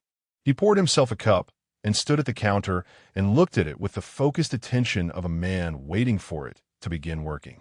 "There's eggs," Nate said from the desk. "In the fridge." "Thank you," Dima said in a slightly formal way. He made eggs. He brought his plate to the kitchen table. He ate with the quiet efficiency of someone who needed the calories and was attending to the need directly. Nate worked on the leaf. The morning continued. After a while, Dima said, "The situation is resolved." Nate's pen continued its line. "Which situation?" A pause, brief. The quality of someone realizing a thing they've said has landed differently than expected. The Orson. The distribution irregularity. Aleksei dealt with it last night. Nate finished the line. He set the pen down with the care he used for everything involving the pen, slowly and correctly, not because the pen required ceremony, but because the action had a quality that gave him the space of 2 or 3 seconds without the appearance of needing it. He turned to his chair. Dima was looking at him with the expression of someone who had just understood, from the quality of Nate's stillness, that he had said something he had not been supposed to say. His jaw shifted. The morning light from the kitchen window was flat and gray, and it caught the edge of the scar above his eyebrow, still healing, the purple fading to yellow at the margins. "Aleksei dealt with it last night," Nate said. "Yes," Dima said, and the word had the sound of a man who would give a great deal to take the previous sentence back and could not. "And Callum Reeve." Dima looked at him. Something in his face, the careful professional stillness he'd been building across 3 weeks in this apartment, went briefly uncertain. "Nate, I'm not asking you to brief me," Nate said. "I'm telling you what I already understand. You can confirm or not." A pause. Dima turned his coffee cup between his hands, the slow rotation he made when he was working through something. "Callum's consultancy had a financial compliance issue surface yesterday," he said, finally, quietly. "It will keep him occupied. He won't be. The document he was building is no longer buildable." Nate nodded. He looked at the kitchen table. "And Vivian," he said. I'm not certain about Vivian." Aleksei said he was handling it directly. A pause. "I think it's still in progress." Nate nodded again. He was quiet for a long time. Not visibly, not in a way that filled the room or asked anything of Dima. Just quiet, in his ordinary way, the way people who did not know him well might not notice, and Dima, after 3 weeks, clearly did. "I'm sorry," Dima said. Low, genuine, slightly desperate. "I didn't know you didn't. I thought you knew." "I know," Nate said. "I wouldn't have." "I know," Nate said again, and meant it. There was no blame in his voice because there was none in him. Dima had done nothing wrong. The thing that had happened was not Dima's fault and was not something Nate was going to make Dima carry. "Thank you for telling me," he said, and heard, distantly, the particular echo of a phrase he had been hearing for 2 weeks. He stood up. He went to the kitchen and put the kettle on and made tea, 2 cups, organized and without hurry, the motion of it muscle memory by now. He set one in front of Dima, who accepted it with the look of a man who had expected worse and was uncertain whether the absence of worse was a relief or a warning. Nate sat back down across the table. The tea was good. He drank it. It was good at the correct temperature, and then it was still good at a slightly lower temperature, and then it was cooling, and he was still sitting with it, and Dima had finished his and was very carefully not saying anything, which was in its way the right call. He thought about Sunday morning. Nate had asked directly, "Is there something you're not telling me?" And Aleksei had looked at him and said, "Not yet." And Nate had accepted it in the way he'd accepted it many times before, the bone-level trust, the pattern established over 9 years. He thought about the pattern. He thought about Aleksei going to the window on Sunday and looking at the street and not turning around. The specific set of his shoulders that Nate could read from across a room and had read on Sunday as something has been decided.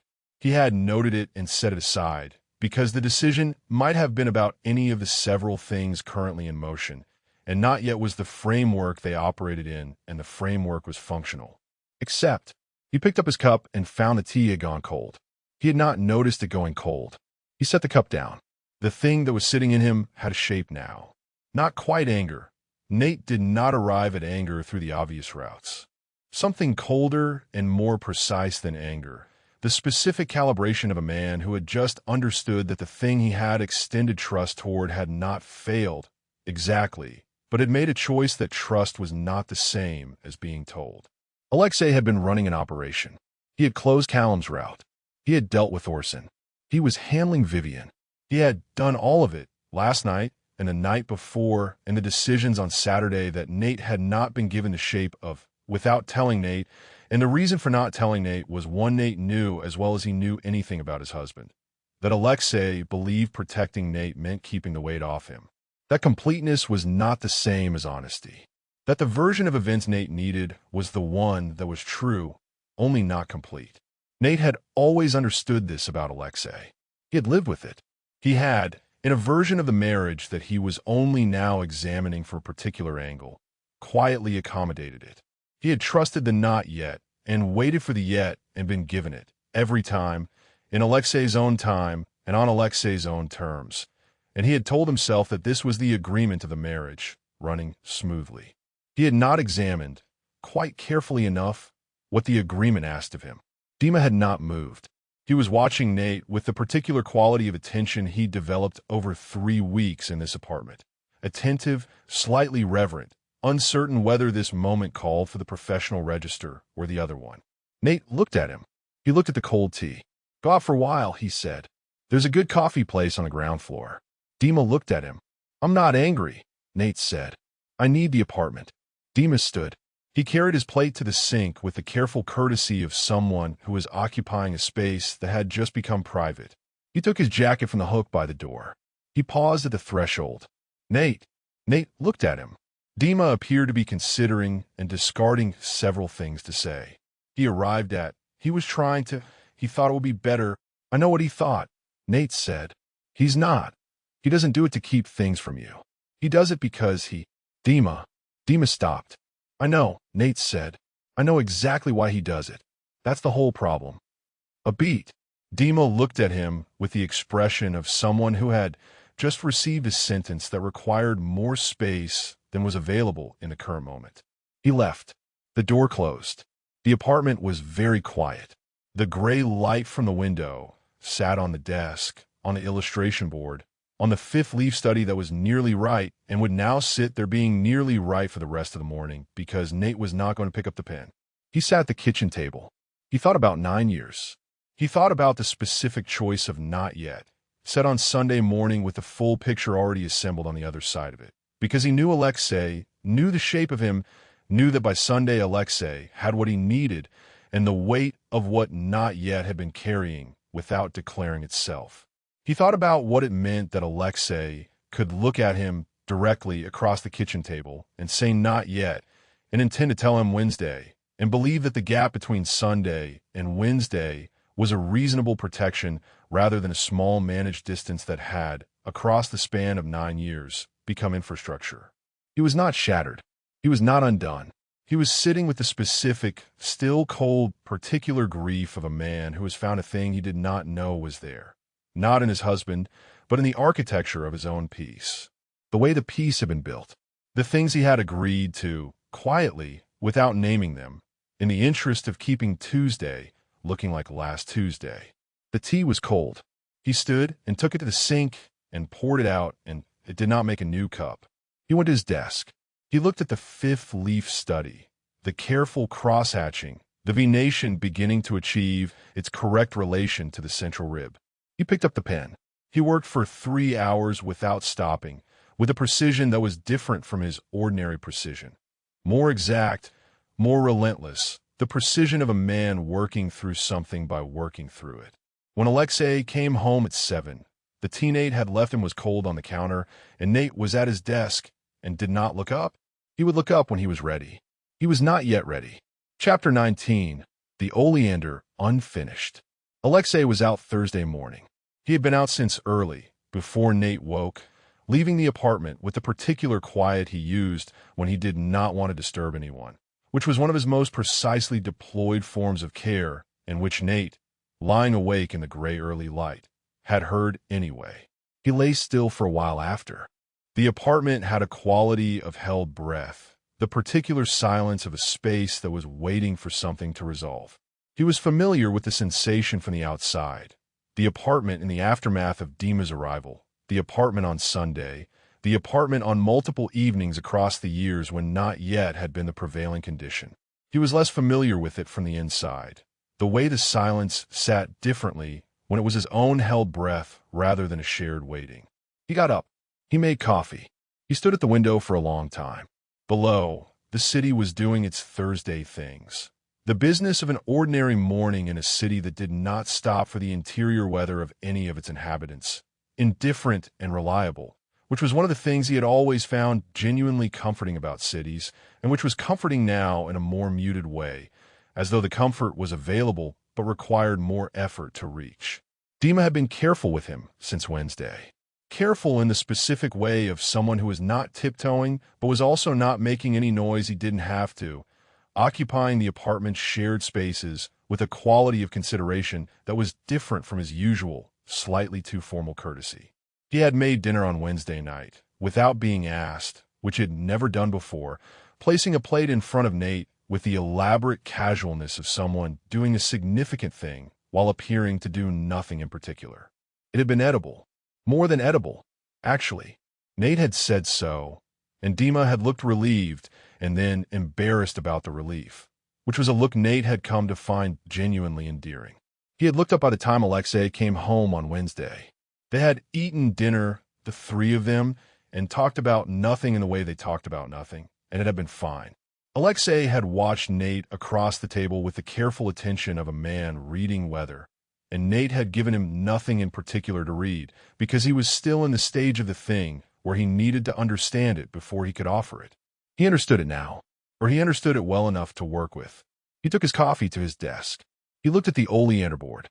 The fifth leaf study, finished yesterday in that relentless 3-hour session, was pinned beside the others. The flowers, the 4 completed leaf studies, the root system sketch, the stem cross-sections, the full series, everything but the final assembly piece, the one that would bring all the elements together into the complete illustration that would be the chapter centerpiece. He had been putting it off for a week, in the way he put things off when the other elements weren't quite settled enough to build from. He looked at the flowers, the layered glazing, the pink that contained the real pink without being it. He did not pick up the pen. He sat at his desk in the particular stillness that was his, and he let himself look at what the week had been. Not Aleksei's choices. Those were Aleksei's to account for, and he would, and they would have that conversation, and it would be what it would be. He had known this since Wednesday afternoon. He was not afraid of the conversation.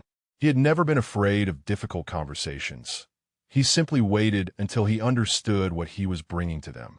What he was still working out was what he was bringing. He thought about Callum. He let himself think about Callum properly, for the first time in 2 weeks. Not the management of him, not the tactical assessment of the coffee shop meeting, but the actual thing, the 12 years ago version of it, the 22-year-old version of himself who had been in a relationship with a man who used his gentleness as a resource. He had thought for years that he had finished with this, that he had examined it, understood it, closed it, built something good from the material left over.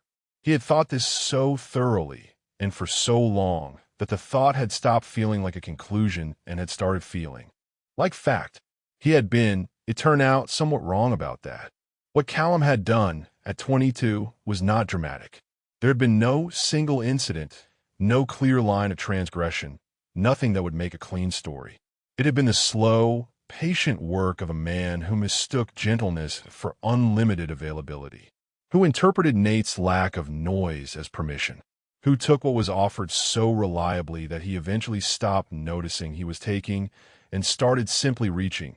And Nate had watched this happen and had kept being still because the stillness was the thing he was best at, and because he had not, at 22, understood that stillness that costs something is different from stillness that is a gift.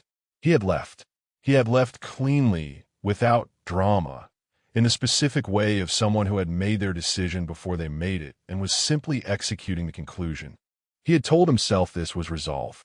He had told himself the wound was closed. He had built a life, and the life had centered on a man who was careful with him in all the ways Callum had not been, who made decisions with precision and controlled every variable he could reach, who had looked at Nate's gentleness and called it something else entirely. Intelligence, strength, the particular quality of a man who saw clearly and chose deliberately. And then Aleksei had, across 9 years of otherwise exemplary care, done the thing that Callum used to do. Not cruelly, not carelessly, with the opposite of carelessness, with the most specific and deliberate good intention. But the shape of it was the same shape. Nate's capacity to carry things was being managed by someone else. His need to know was being weighed by someone else. The decision of what he required was being made on his behalf. He was not a resource being mined. He understood the difference. He understood the difference completely. But the shape. He sat with the shape for a long time in the quiet apartment.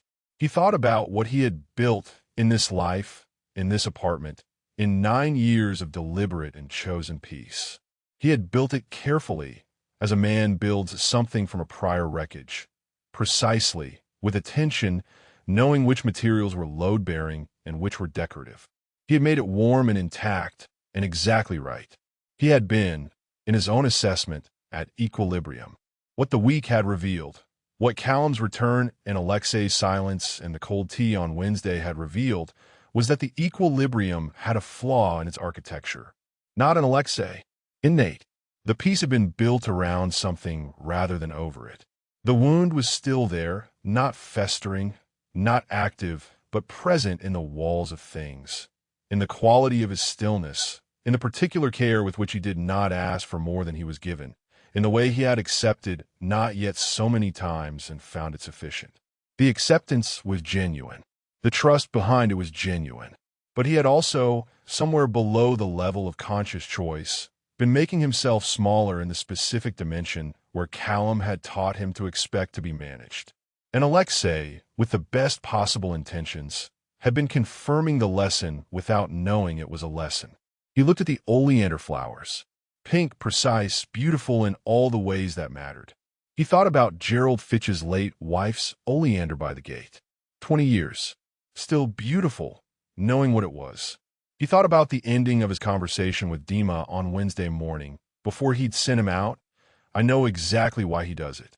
That's the whole problem. The whole problem was not that Aleksei had failed him. The whole problem was that Aleksei had succeeded at the wrong thing, and Nate had let him, and neither of them had named what was actually happening, because the apartment was warm and Tuesday looked like last Tuesday, and the wound was filed as closed. It was not closed. He needed to open it. Not for Callum. Callum was handled. Callum's route was closed. Callum was finished as a relevant fact. But for himself, and for Aleksei, and for the specific conversation that was going to happen when Aleksei came home and the apartment was quiet and there was nothing left to manage. He was not afraid of it. He was not even, he realized, particularly sad. He was simply awake in the way the week had been making him progressively more awake to the full actual shape of the life he had built and the life he wanted it to be. He picked up the pen. He worked on the oleander for the rest of the morning, not the assembly piece, not yet, that required a different quality of readiness. He worked on the root system, the final sketch of it, the structure beneath the visible plant. He was thorough and precise, and the work was good. And by early afternoon, the apartment had settled around him into something that was still quiet, but was no longer held breath. It was waiting, but it was his kind of waiting, active, attentive, the waiting of someone who knew what was coming and had prepared for it, and was simply in the interval before it arrived. Dima brought him lunch at 1 o'clock, wordlessly, and Nate thanked him, and they sat in comfortable silence for 20 minutes, which was its own form of progress.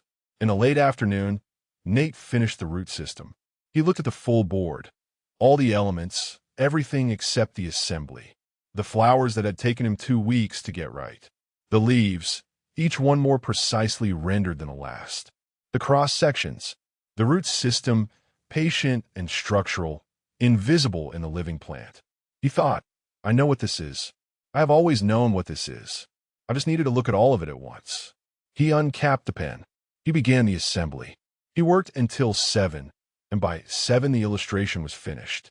It was good. It was the best work he'd done in 2 years, possibly longer, the kind of piece that happened when the hand and the eye and the particular quality of attention that very careful things required were all operating at full capacity simultaneously. The full Nerium oleander, complete, with its pink flowers and its patient leaves and its quietly structural root system and the notation in the margin about the cardiac glycosides. Beautiful. Thoroughly, specifically, precisely toxic.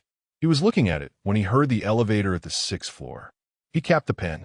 He sat back. He left the illustration on the board where it was, clearly visible, finished. He waited. Chapter 20, Aleksei comes home. The elevator at the 6th floor. The key. The door. Nate was at his desk. He did not turn around.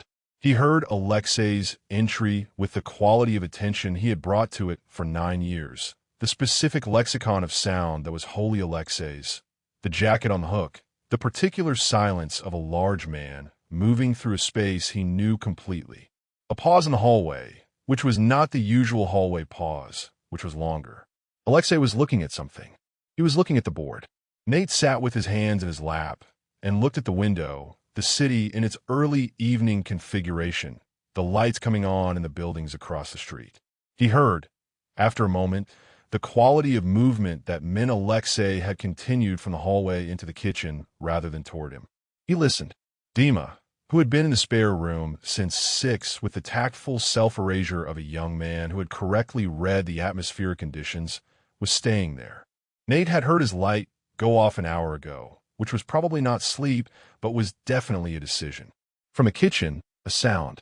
Not the kettle, not the refrigerator, not the sound of plates or the cabinet above the stove or any of the familiar grammar of the kitchen in the evening. The sound of the cabinet under the sink opening. Nate was still. The faucet had been dripping for 3 weeks. It was such a small, consistent thing that it had stopped noticing it consciously and had only noticed its presence when the apartment was very quiet at odd hours, the small, unreliable heartbeat of a thing that needed attention and had not received it. He had mentioned it once, early on, and then left it because it didn't bother him much and because there was always something else that had first claim on everyone's attention. Aleksei was fixing it.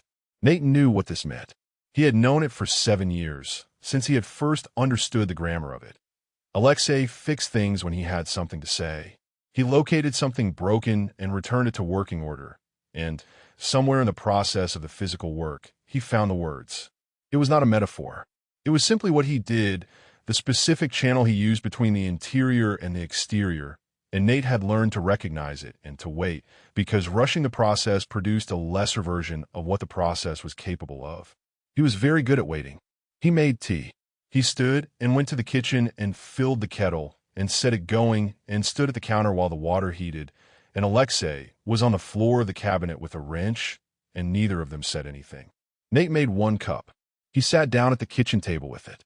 He looked at the back of Aleksei's head. The close-cropped hair, silver-threaded, the specific set of his shoulders that was different when he was doing something with his hands than when he was at rest. The unhurried quality of the work, each movement exact. Nate wrapped both hands around his mug. He did not say anything. He did not reach for him. He did not make it easier. He waited. The sounds were methodical. A wrench, a turn, the slight resistance of something that had been as it was for a long time and was being asked to change. The city outside the window had gone fully dark, the evening settled in, and the kitchen lamp made a warm circle over the table and the floor where Aleksei was working. At some point, the dripping stopped. It stopped mid-process, in the way of something that had been waiting for exactly the right adjustment, and the kitchen was suddenly more quiet than it had been, a quality of quiet that had texture, that sat in the air with a particular weight. Nate noticed. He sat with his hands around his mug and listened to the absence of the drip and waited for whatever Aleksei was finding in the process of the work. There was a moment, Aleksei said, to the inside of the cabinet. His voice was the same as always, low, even without ornament. The voice of a man who had learned that volume was not the same as weight. Nate felt something in him go very still, the deeper stillness beneath the ordinary stillness, the one that happened when something was arriving that mattered. On Thursday, Aleksei said, when Dima called, Nate did not move. I know, you don't know which moment. No, Nate said, tell me. A pause, the slight adjustment of position in the cabinet, the wrench turning something that was now only habit, the work done but the process still needed. Nate watched the back of his head. He said they had found the apartment. Your studio address. A beat, very small. The other one. Not this one. I know the studio, Nate said. They didn't know about this address. Aleksei's voice was even. The evenness required something. Nate could hear what it cost. They were going to use the studio to find you. To use you. He stopped. The silence had texture now. Something Nate could almost feel across the small distance of the kitchen. To make me, he stopped again. Nate waited. He waited the way he waited for everything that mattered. Without movement, without prompting, with the full quality of his attention, which was not passive attention. It was the most active thing he did. He thought about the things he needed to say. He thought about the conversation they were about to have. He thought about the root system of the oleander, patient and structural, invisible until you look for it, and about the assembly piece finished on the board, and about the specific kind of ready he had arrived at during the long Thursday afternoon. He thought about what it meant to let someone find something themselves. Aleksei had been in this city for 19 years. He had, to Nate's extremely inexact knowledge, dismantled 2 criminal organizations, restructured 3 others, and made at least 1 judge disappear so completely that his family had stopped looking. He had once sat at this table with a bullet wound in his shoulder and eaten an entire bowl of soup before mentioning it, gesturing vaguely at his arm when Nate raised an eyebrow, as though to say, yes, well, these things happen. He did not frighten. He did not falter. He had remade himself so thoroughly away from the architecture that would permit it that it was not, apparently, available to him. And here he was on the kitchen floor, hands going still, in the specific silence of a man who had arrived at the thing that cost something. Nate sat with it. He did not reach. He did not speak. He held his tea, and he waited, and the kitchen was quiet except for the city outside, and the drip was gone, and the apartment held its breath around them. To make me do something, Aleksei said finally, that I could not have done. The words landed the way true things landed when they were finally said, simply, without announcement, and with the weight of everything they had been carrying on the way here. Could not. No, not. Aleksei did not trade in comfortable fictions. He meant it precisely.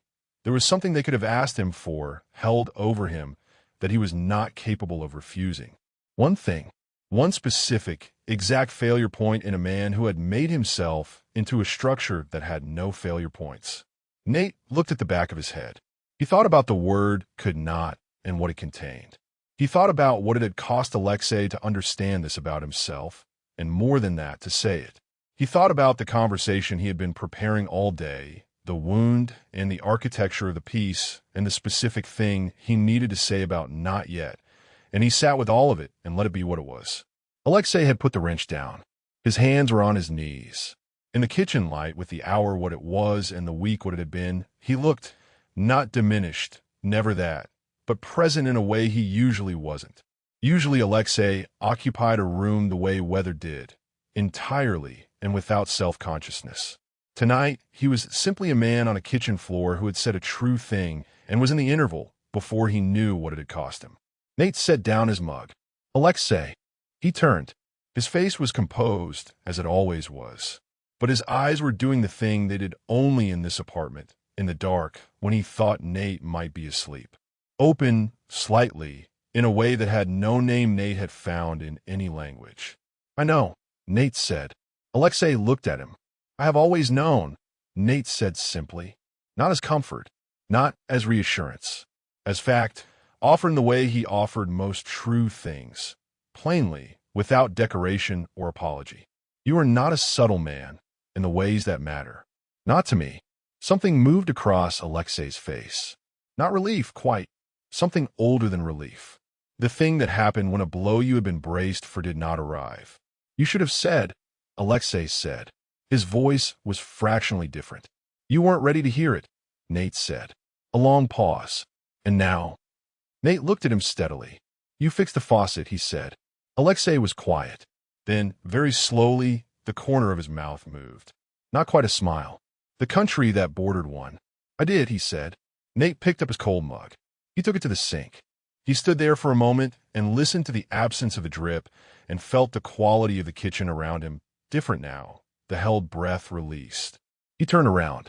They were very close, Aleksei having stood from the floor and moved without Nate hearing it, which was one of his more disconcerting qualities.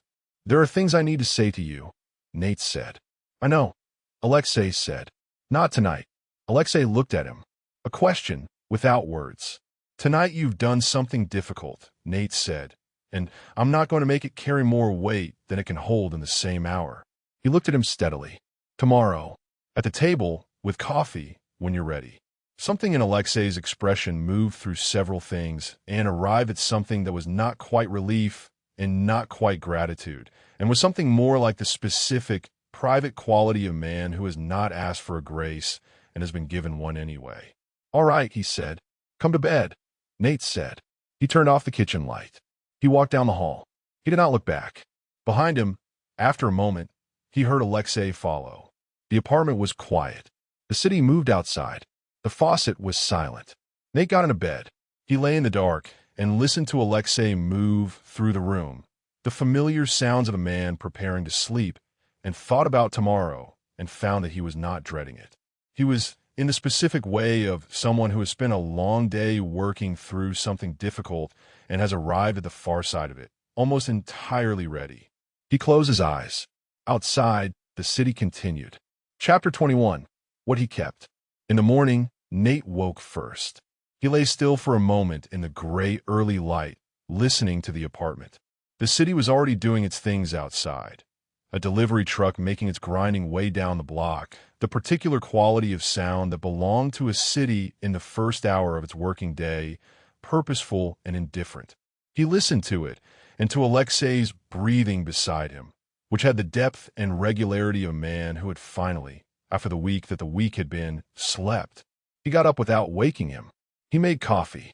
He made too much, as always, and poured the first cup and stood at the kitchen window with it and looked out at the gray street below. The faucet behind him was silent.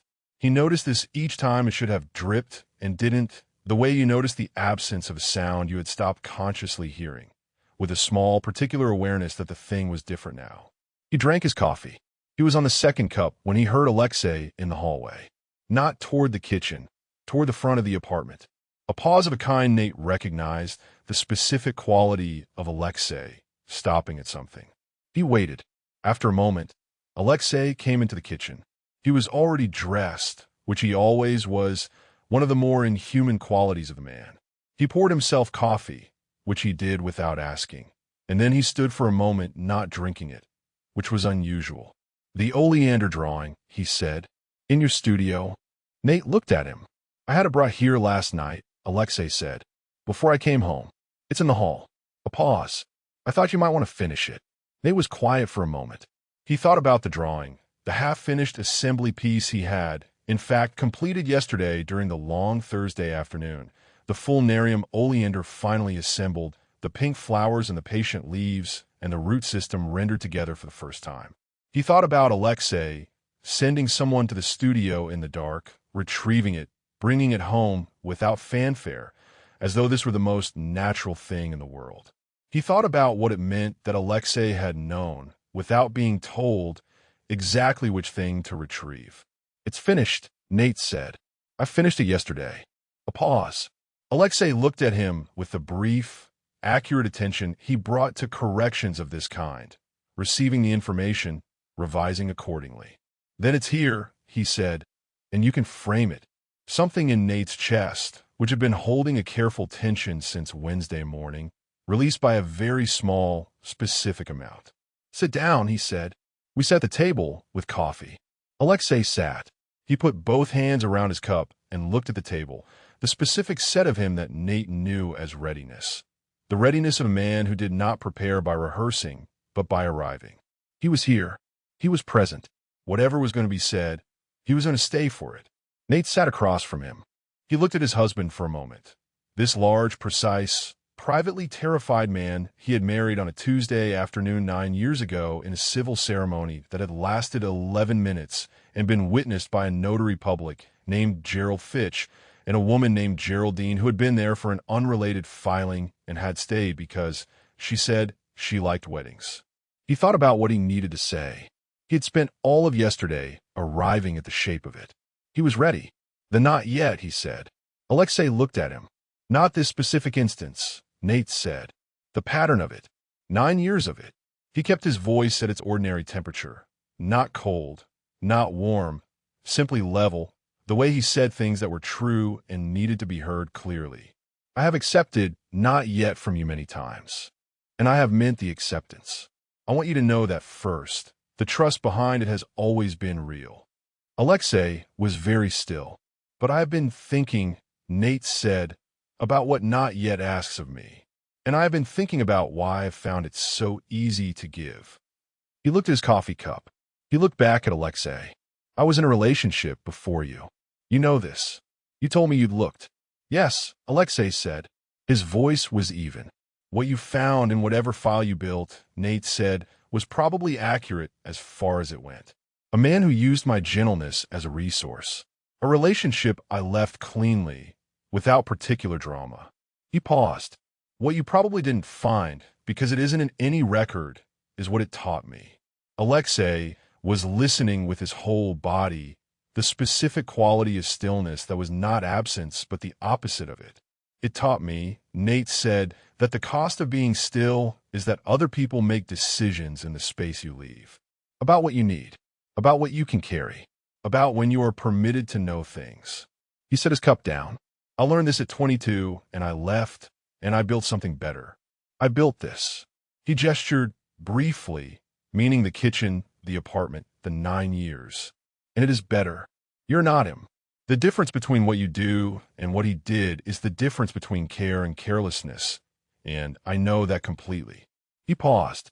But the shape, he said, the shape is the same shape, and I have been living inside it without naming it, because the apartment was warm and Tuesday looked like last Tuesday, and the wound was filed as closed. The kitchen was very quiet. Outside, the city continued. Aleksei did not look away from him.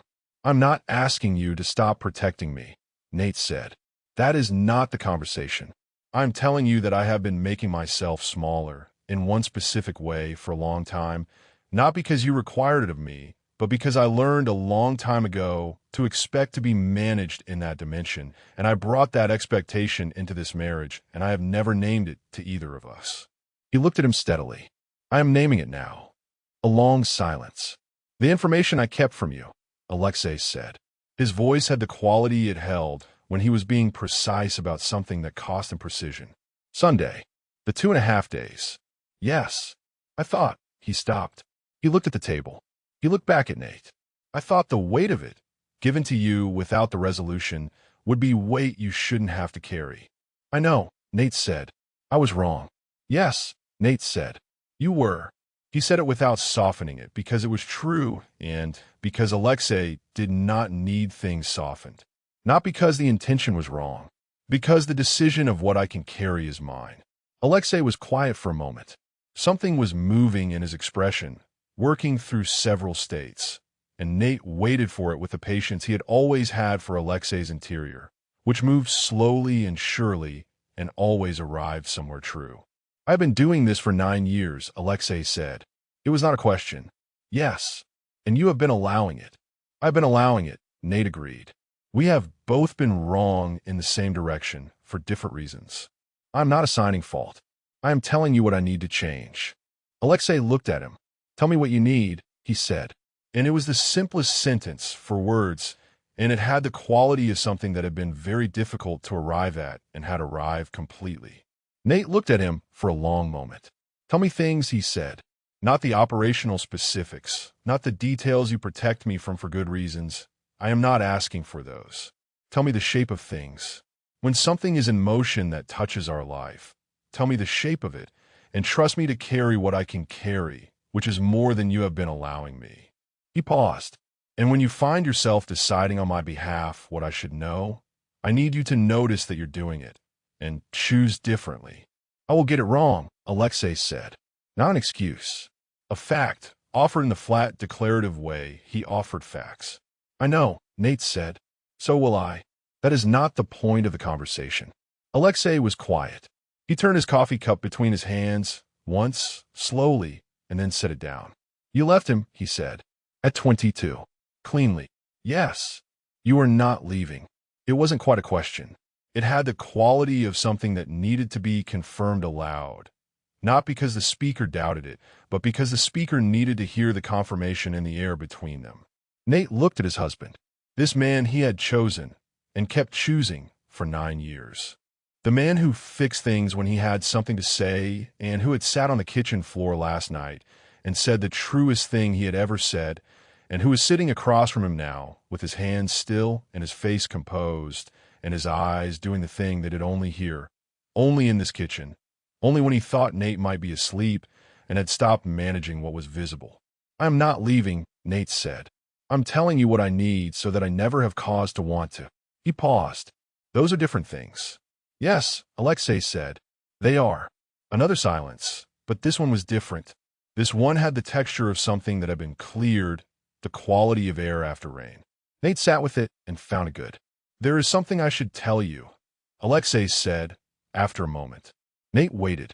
At 19, Aleksei said, there was someone I failed to protect. A person I was responsible for. The failure was not dramatic.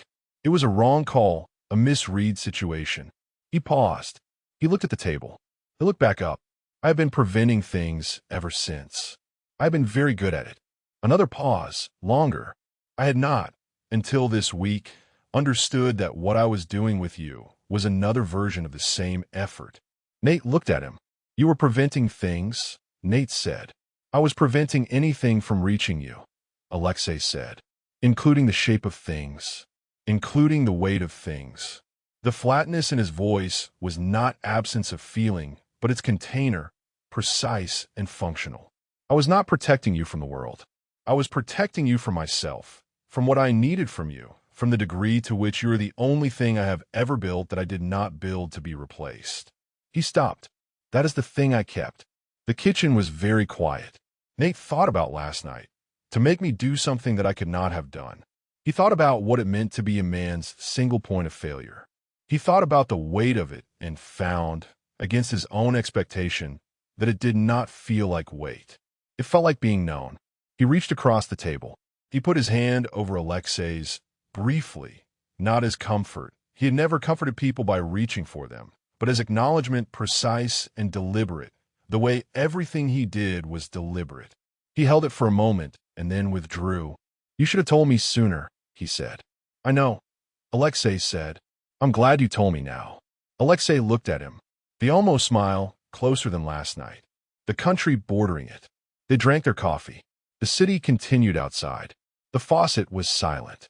After a while, Nate stood and went to the hallway to look at the oleander drawing, leaning against the wall in its portfolio case, retrieved and returned without fanfare. He picked it up. He carried it to the table. He unzipped the case and laid the drawing flat, and they both looked at it. The fulnarium oleander completed, the pink flowers and the careful leaves, and the root system, and the small notation in the margin about the cardiac leukocytes. It's good, Aleksei said. I know, Nate said. He did not qualify it. It was true, and he had earned it. The petals. Glazine technique. 3 layers. Aleksei looked at it for a moment in the way he sometimes looked at Nate's work.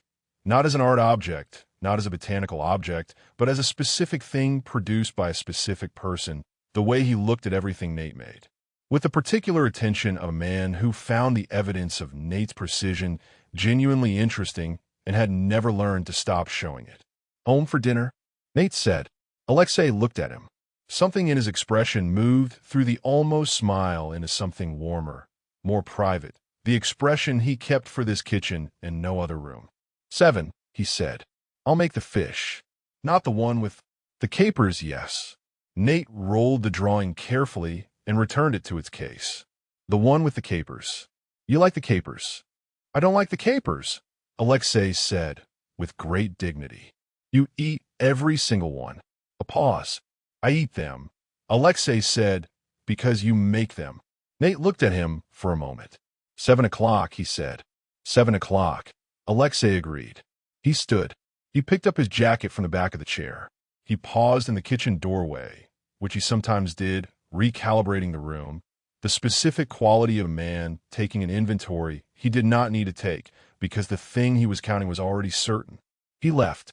Nate stood in the kitchen in the quiet, in the ordinary gray light, the portfolio case on the table in front of him. He thought about the drawing. He thought about the conversation.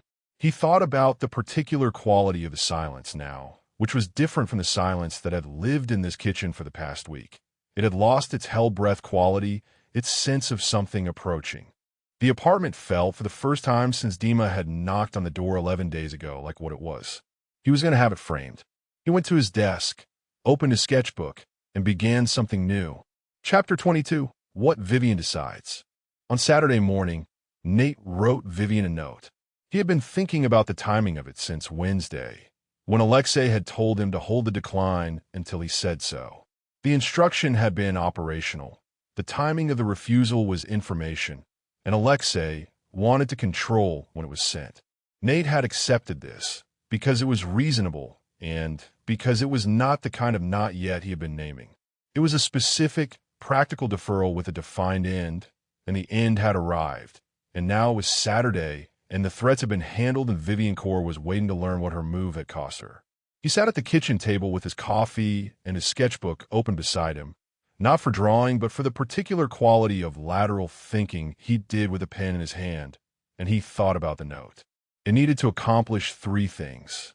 It needed to decline the commission warmly, in language that was entirely unactionable, the kind of refusal she could not characterize as hostile without exposing the reason she might want to. It needed to include, in the most pleasant possible way, one piece of information that let her understand, without his stating it, that he knew exactly what she had been doing. And it needed to leave the relationship intact, because Nate found her genuinely interesting and intended to continue finding her interesting from a position of complete awareness. He thought about what piece of information would do this most efficiently. He thought about her tell. He thought about the 3 times he had watched it at the lunch, the half-second beat, the pocket decision, and the specific moments it had appeared, and what each one had been preceded by. He thought about the 3rd instance, which he had told Aleksei about, the moment she had confirmed his walking habit, the route, the approximate window of his daily movements. He thought about what she would understand, receiving that information from him, in a warm and unactionable social note. She would understand that he had been watching her the way she had been watching him. She would understand that the extraction had not gone the direction she intended. And she would understand, without his needing to say so, that a man who had noticed her tell 3 times over the course of a single lunch and had been accurate about what it meant was not the kind of man she had been treating him as. He would not threaten. He would not posture. He would simply make visible, in the politest possible language, that she had chosen the wrong pressure point, and then he would express his genuine interest in her work and suggest that future correspondence might proceed on more honest terms, which he would not phrase as more honest terms. He picked up his pen. He wrote for 20 minutes, which was longer than the note required, because getting the register exactly right took longer than the content. He wanted the warmth to be real, because it was real, and he wanted the information to sit inside the warmth the way Vivian's extractions had sat inside her conversation at the lunch. Present and invisible to anyone who was not paying close attention, legible only to the one person it was meant for. He read it back. It was good. It was the kind of letter that could be shown to anyone and appear entirely gracious and could not be characterized as anything other than a polite social decline with genuine warmth, and that would nonetheless communicate, to Vivian Core specifically, exactly what he intended it to communicate. He sent it. He went back to his sketchbook. The reply came 6 hours and 12 minutes later. He was at his desk with a new commissioned piece, a digitalis lanata study for the same university press, their second text in the series, when his phone showed Vivian's name. The message was 4 sentences. The warmth was exactly calibrated, which was, Nate thought, itself a form of respect. She had not retreated into coldness or curtness, which would have been a concession. She had matched his register precisely. She wrote that she quite understood, and that she admired his focus on his current work, and that the botanical press commissions were so specifically suited to his particular gifts. She wrote that perhaps next season, if he found himself with the appetite for something different, she would love to revisit the conversation. Nate read it twice. He thought about the 4 sentences. She was not retreating. She was repositioning. Perhaps next season was not an ending.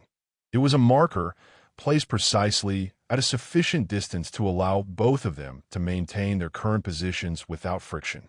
She was a patient woman. She had been patient for a very long time before this week, and she would be patient again. He thought about what she had revised. She had come into the week treating him as a civilian, a soft point, the uncomplicated periphery of a more complicated man. She was leaving it with a different assessment, and she was acknowledging the revision gracefully in the language of perhaps next season. He was not her enemy. He was not her ally. He suspected, something she found more interesting than either, which was its own kind of position. He pinned the message to the kitchen board, alongside the cream card and the plain card with a phone number. He looked at the 3 of them. He thought, I'll want to remember the shape of this, the whole of it, how it went. He took the plain card down, the one with only the phone number, and put it in the folder where he kept things that were complete. He left the cream card. He left Vivian's reply. They could stay. He went back to the digitalis lanata. The stem attachment was the technical challenge in this species, the specific angle of the flowers on the spike that was easy to get wrong and tedious to correct once it had dried. He had been thinking about it since accepting the commission and had arrived, yesterday, at the approach he wanted to try. He worked on it for the rest of the afternoon, and the approach was the right one. And by 4 o'clock, he had the structural sketch resolved and the proportions confirmed, and the week's last remaining item of business was put away. Aleksei came home at 7. He came into the kitchen where Nate was finishing the preparations for the fish, and he washed his hands and dried them, and stood beside the counter and looked at the board. She replied, he said, this afternoon. He read the 4 sentences with the quality of attention he brought to brief communications from people he had been monitoring. Repositioning, he said. Yes, Nate said. Aleksei looked at him. What did you say to her? Something warm and unactionable, Nate said, that let her know I had been paying attention at the lunch. A pause. The brief, precise quality of recalibration. What specifically, Aleksei said. Her tell, Nate said. I referenced the 3rd instance, in a way that was entirely undeniable to her and entirely invisible to anyone who wasn't there. Aleksei looked at him with the expression he sometimes had, the one Nate had seen at the kitchen table on a Tuesday 2 weeks ago and had been seeing more clearly since. The expression of a man revising a category. The category that had previously held Nate as the load-bearing wall of his domestic life. Now expanding to include Nate as a man who had also, in his own terrain, with his own tools, won. He did not say anything. He looked at the board for another moment, and then looked back at the fish. Is that the one with the he began? Yes, Nate said. The capers. Sit down. He sat down. They ate dinner. Chapter 23. What Dima argues about. 3 weeks later, Dima was still there. No one had formally acknowledged this. There had been no conversation, no explicit invitation, no moment at which the arrangement had been named and confirmed. Dima had simply, by some process as gradual and unannounced as the migration from a sofa to the armchair, become a semi-permanent fixture. 3 nights a week in the spare room, sometimes 4, with the spare drawer that had appeared without comment, and the second hook by the door, and the specific shelf in the bathroom cabinet that held his things. He had learned which cupboard held the second kettle. He had learned that Nate's desk lamp was not to be touched, and that Aleksei's morning silence before the first cup of coffee was architecture rather than mood. He had learned that the fruit bowl was replenished without commentary, and that dinner would happen at 7, and that if he wanted to contribute to it, he could say so and Nate would find him something specific to do, a task with clear instructions and a defined outcome, rather than the nebulous involvement of someone being permitted to help. He had, Nate observed, begun to relax. Not entirely. He was still Aleksei's mentee, still professionally careful, still capable of the clipped efficiency the work required. But in the apartment, in the particular atmosphere of the household, he had begun to lose certain tensions he had arrived with, the over-formality, the braced quality of someone uncertain of their reception, the slight vertigo of being in a domestic space that did not operate on the terms he had expected. He had become, without anyone deciding he should, something that functioned like a member of the household. On Sunday morning, 3 weeks after the week that the week had been, Nate was at the kitchen counter making tea. This was the process. The kettle, which had been filled with filtered water at the temperature the kettle's specific setting produced, which he had adjusted twice over the years to arrive at the precise 94 degrees the Darjeeling required. The pre-warming of the pot, which was small and brown and had a slight chip on the lid that had been there since the year he bought it, and which had grown too fond of to consider replacing. The measured loose leaf, which he kept in a tin that had come from a shop in a city he had visited once, 6 years ago, and which he had been ordering from by post ever since because it was the correct tin and alternatives were incorrect. "That's too long," Dima said from the kitchen table. Nate looked at him. "I beg your pardon. The steeping time." Dima was eating toast with the focused attention of someone who found this position self-evident. "You've been steeping it for 4 minutes. 3 is the correct time for Darjeeling. For makes it bitter." Nate looked at the timer on the counter, which he had set for 4 minutes and 17 seconds, as he had set it every morning for 6 years. 4 minutes and 17 seconds, Nate said, is the correct time for this particular Darjeeling from this particular estate at this particular water temperature. The bitterness you're describing occurs at 98 degrees with low-quality leaf. It does not occur here. My grandmother made Darjeeling for 30 years, Dima said. Your grandmother's Darjeeling was presumably excellent. It was. This is a different Darjeeling at a different temperature, and the steeping time is correct. Dima ate his toast.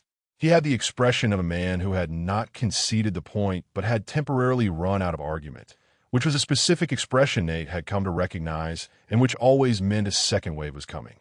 From the direction of the sitting room came the sound of Aleksei, who had been reading the news on his phone in the particular quality of Sunday morning stillness he occupied when nothing was required of him, setting the phone down. He appeared in the kitchen doorway with his coffee and looked at the scene with the expression of a man who had walked into a situation he had correctly predicted. He's wrong, Nate said to Aleksei. He is, Aleksei agreed, and sat down at the table. Dima looked at Aleksei. You haven't tasted it. I don't need to. How can you? You haven't. You're just agreeing with him. Yes, Aleksei said. He picked up his coffee. Dima turned back to Nate with the expression of a man whose appeals court had ruled against him on procedural grounds. This is not a fair assessment. The tea is ready, Nate said, and poured it. He set a cup in front of Dima, who received it with the expression of someone maintaining a position under siege. He drank it. He did not say anything. Nate poured his own cup and sat at the table. Well, he said. Dima's jaw shifted by a few degrees. It's fine, he said, in the tone of a man for whom fine was doing a great deal of work. It's correct, Nate said. Those are different things. In this case, they're the same thing. Aleksei looked at Nate over his coffee with the expression that appeared in the specific moments when Nate did something that Aleksei had not asked for and had perhaps not known to want. Brief and warm and entirely private, the expression that belonged exclusively to this kitchen and to no other room he inhabited. He turned a page on his phone. Dima ate the rest of his toast with the dignified suffering of a man who had been wrong and knew it, and was not yet prepared to say so. Nate looked at him. He looked at the toast, systematically diminished.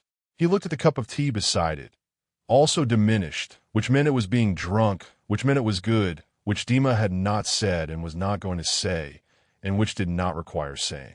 There are eggs, Nate said. If you want them. Dima looked at him. The dignified suffering softened by 1 degree in the direction of the expression he had when he was accepting something he hadn't expected. Yes, he said. Please. Nate made eggs. The Sunday morning continued around them. The particular quality of light through the west window, the low gold of late November settling in at the angle it had at this season, different from October's gold, richer and more horizontal. The city outside doing its Sunday things, slower and looser, the specific permission of a morning that did not require urgency. The coffee going down, the eggs arriving on plates.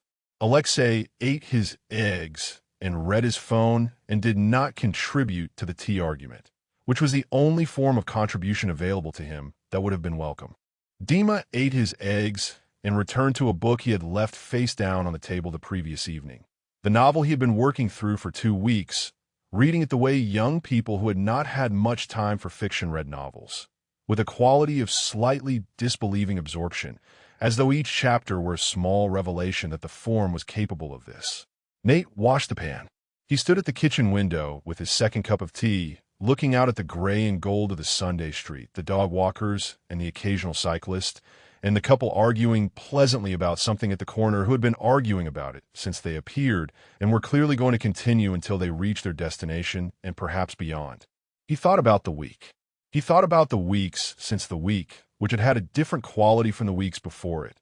Not settled in the same way, not the same equilibrium he had maintained for years, but something more awake, more present in itself, the specific quality of a life that had been looked at directly and found, on examination, good. The wound was not closed. He had stopped pretending it was. He had looked at it properly, in the long Thursday afternoon with the oleander on the board, and found it smaller than he had been treating it, which was not the same as finding it gone.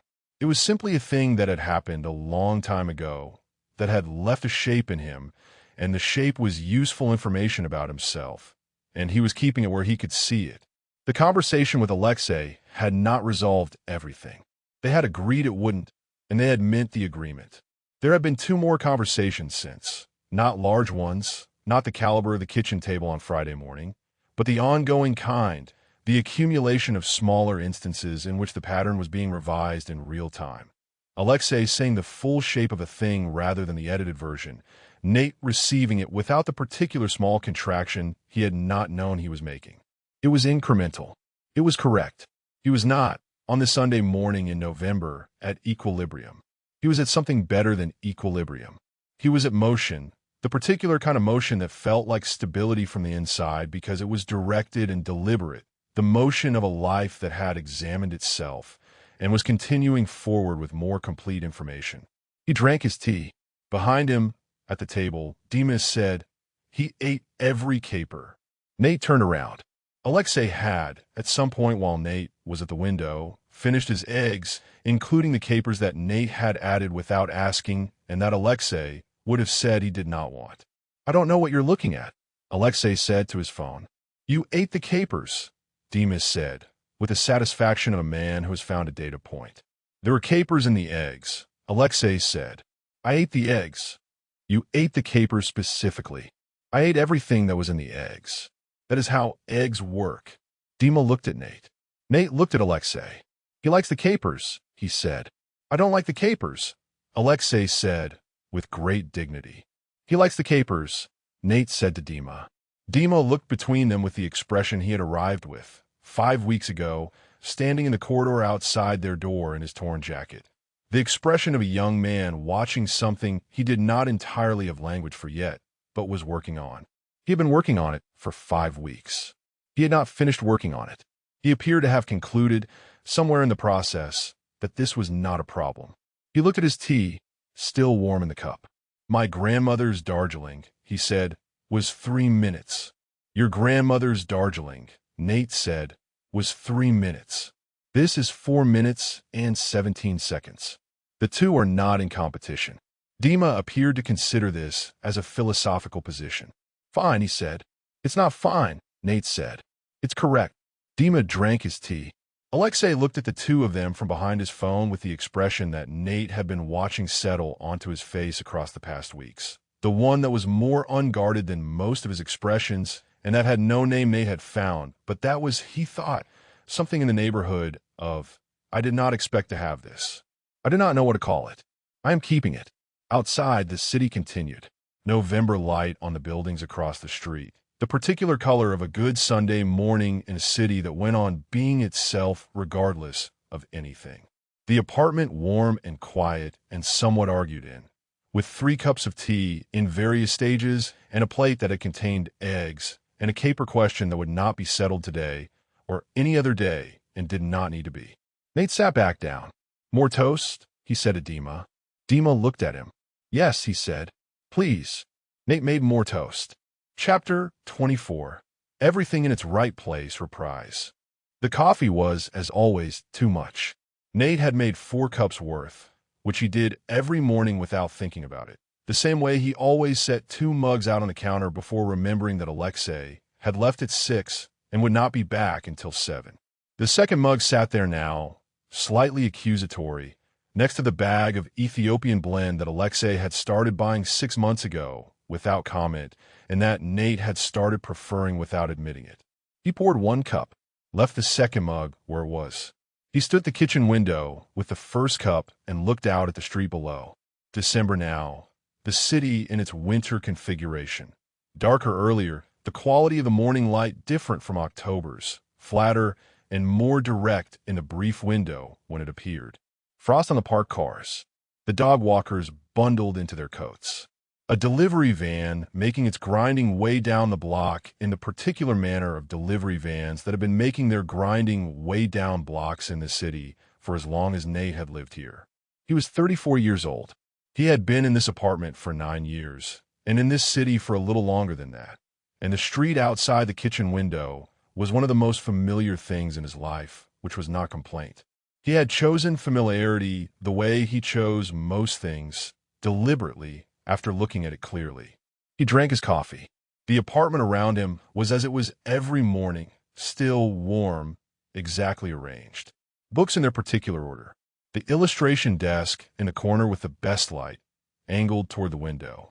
The plants on the sill, the pot hose, the calathea ornata with its ongoing requirements, and the new addition at the far end. The cactus. It was a small one, lumpy and slightly asymmetrical, with the posture of something that had grown without adequate supervision. Aleksei had brought it home 2 weeks ago, set on the kitchen counter first, then the windowsill, with the same expression he always brought to these installations. Total, committed sincerity and a complete absence of conventional aesthetic instinct. He had not asked whether Nate wanted it there. The one had not been the question. It was still alive. This had not been a given. The last 3 Aleksei had chosen had not survived the winter, each one departing in its own fashion, overwatered or underlit or simply misunderstood in the fundamental way that some plants were misunderstood by some people and that Aleksei took in stride and tried again. This one appeared to be staying. Nate had decided not to mention this. He had decided to let it simply be true, the way certain true things were best allowed to simply be true without commentary. He carried his cup to the hallway. The oleander illustration was there, framed on the wall opposite the coat rack. The full Nerium oleander, the assembly piece, the one he had finished in the long Thursday afternoon 4 weeks ago. It had come back from a framer 10 days earlier in a frame Nate had chosen himself, dark wood, simple, the right proportion for the piece. He had hung it here because here was where Aleksei would see it every time he left and every time he returned. This had not been explained. It had not needed to be. He stood in the hallway and looked at it. The flowers, the leaves, the root system, the cross-sections of the stem. The notation in the margin about the cardiac glycosides, small and precise. The handwriting he had been producing for 20 years, and that was entirely his. Pink flowers. Beautiful. Every part of it quietly, thoroughly, specifically lethal. He had illustrated 17 varieties of oleander over the course of his career. He had always found it very beautiful. He thought about Gerald Fitch's late wife's oleander by the garden gate. 20 years. Still beautiful, knowing what it was. He went back to the kitchen. He was on his second cup, looking out at the December street, when he heard the key. The elevator at the 6th floor had been silent. Aleksei had taken the stairs, which he did, when he was thinking about something and did not want the elevator's particular company. The key, the door, the specific quality of his entry that was his and no one else's. He came into the kitchen. He was already in his coat. He paused in the doorway in the way he sometimes paused, recalibrating the room. The specific quality of a man taking an ordinary domestic geography of the morning as though it were something he found, each time, worth recalibrating to. He crossed the window and stood beside Nate and looked out at the same gray street. They stood in the comfortable quiet of two people who had run out of need to fill silences with 9 years ago. Below, a woman in a yellow coat walked a small dog that appeared to be engaged in its own philosophical negotiations with the leash. The delivery van had moved on. A man at the building across the street stood at his window with coffee, and Nate had the brief familiar thought that they were reflections of each other across a gap of 40 feet and 6 floors. And then the man turned away and was gone. After a while, Aleksei reached past Nate and picked up the second cup from the counter. He drank half of it. He sat back down. "You made too much," he said. "You always make too much." "You always drink half of mine," Nate said. "It accounts for it." Aleksei looked at him. The almost smile, which had been appearing more frequently across the past weeks, not as a new thing, but as a thing that had been there all along and was now less contained. The country bordering a smile. "Yes," he said. "I suppose it does." He looked back out the window. He drank Nate's coffee. The city did its morning things below them. Nate thought about the week. He thought about the conversation at the kitchen table 4 weeks ago, the morning after the kitchen scene, the things that had been said and received and set down and returned to. He thought about the incremental work of the weeks since, the ongoing revision, the specific practice of offering more and receiving it, and finding that the structure had not collapsed under the weight of it, but had, if anything, become more stable. He thought about the oleander in the hallway. He thought about what Aleksei had said in the third conversation a week after the first. "You are not the load-bearing wall. You're the reason there is a wall." He had not been sure Aleksei understood the distinction he was drawing, and then Aleksei had looked at him for a long moment and said, "I know," and had said it in the flat, declarative way he said things that he meant precisely, and Nate had believed him. He finished his coffee. "Dima's still asleep," he said. "He was up late," Aleksei said. "He had something to finish for Petra." "He's better," Nate said. Meaning the work, meaning the minty business, meaning the specific professional recovery of a young man who had made a significant mistake and had been given the space to recover from it correctly. "He is," Aleksei said. Nate picked up both mugs and took them to the sink. He rinsed them. He set them in the rack with the precision he brought to domestic things, which was not fussiness but preference. Things in their places, the kitchen in order, the morning correctly organized. He paused at the sink and looked at the faucet. Silent. For weeks now. He turned around. Aleksei had moved from the window to the hallway. He was standing in front of the oleander illustration, which Nate had known he would do, which was why it was there. He stood with his hands in his coat pockets and looked at it with the quality of attention he brought to Nate's work, the specific, focused interest that was not aesthetic appreciation, exactly, but something more personal, the evidence of Nate's precision, the record of what Nate had been attending to. He looked at it for a moment longer than usual. He said nothing, which meant he understood it. Aleksei's silences had always been more articulate than other people's sentences. This one said, "I see this. I know what it is. I know what it means that it is here." He put on his coat. He picked up his bag from the hook. He was at the door. "Home for dinner?" Nate called from the kitchen. A pause. 7. Aleksei said, "I'll make the fish. Not the one with the—" "Yes," Nate said from the kitchen, "the one with the capers." "You like the capers?"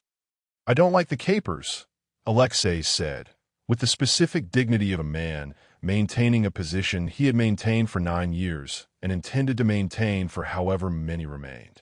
Nate did not respond to this, because the response was already known and the knowing of it was the whole conversation, complete. The door closed. The elevator descended. Nate stood in the kitchen in the quiet, in the ordinary gray December light. The city began outside, doing what it did, indifferent and reliable and entirely itself. The faucet was silent. The cactus on the windowsill had made it to December, which no one had predicted. He looked at it for a moment. He went to his desk. He opened his sketchbook to the new page, the Digitalis Lanata Commission, the STEM attachment, the problem he had been working out for 2 weeks and had very nearly solved. He uncapped his pen. He looked at the morning light on the paper, the clean, flat gray that was exactly adequate for this. He thought about the life he had built and the week that had looked at it, and the life that was continuing now on the other side of the looking. He thought about the word chosen, which he had been thinking about since the conversation with Dima on a Sunday afternoon in October. The things that feel like nothing at all. Like breathing. You only notice them when something tries to interrupt. Something had tried to interrupt. The breathing had continued. He thought about this with the specific, quiet satisfaction of a man who has examined something at close range and found it to be what he believed it was, and has returned to his work. He began to draw. Outside, the city continued. Somewhere below, a door opened and a dog barked twice and stopped, and the delivery van had made its grinding way out of earshot, and a woman in a yellow coat was arguing pleasantly with a small dog about the direction of the walk. Ordinary morning sounds. The sounds of a world that continued, indifferent and reliable, outside the particular atmosphere of this kitchen. It was Tuesday. Aleksei would be home by 7. Nate turned back to the foxglove.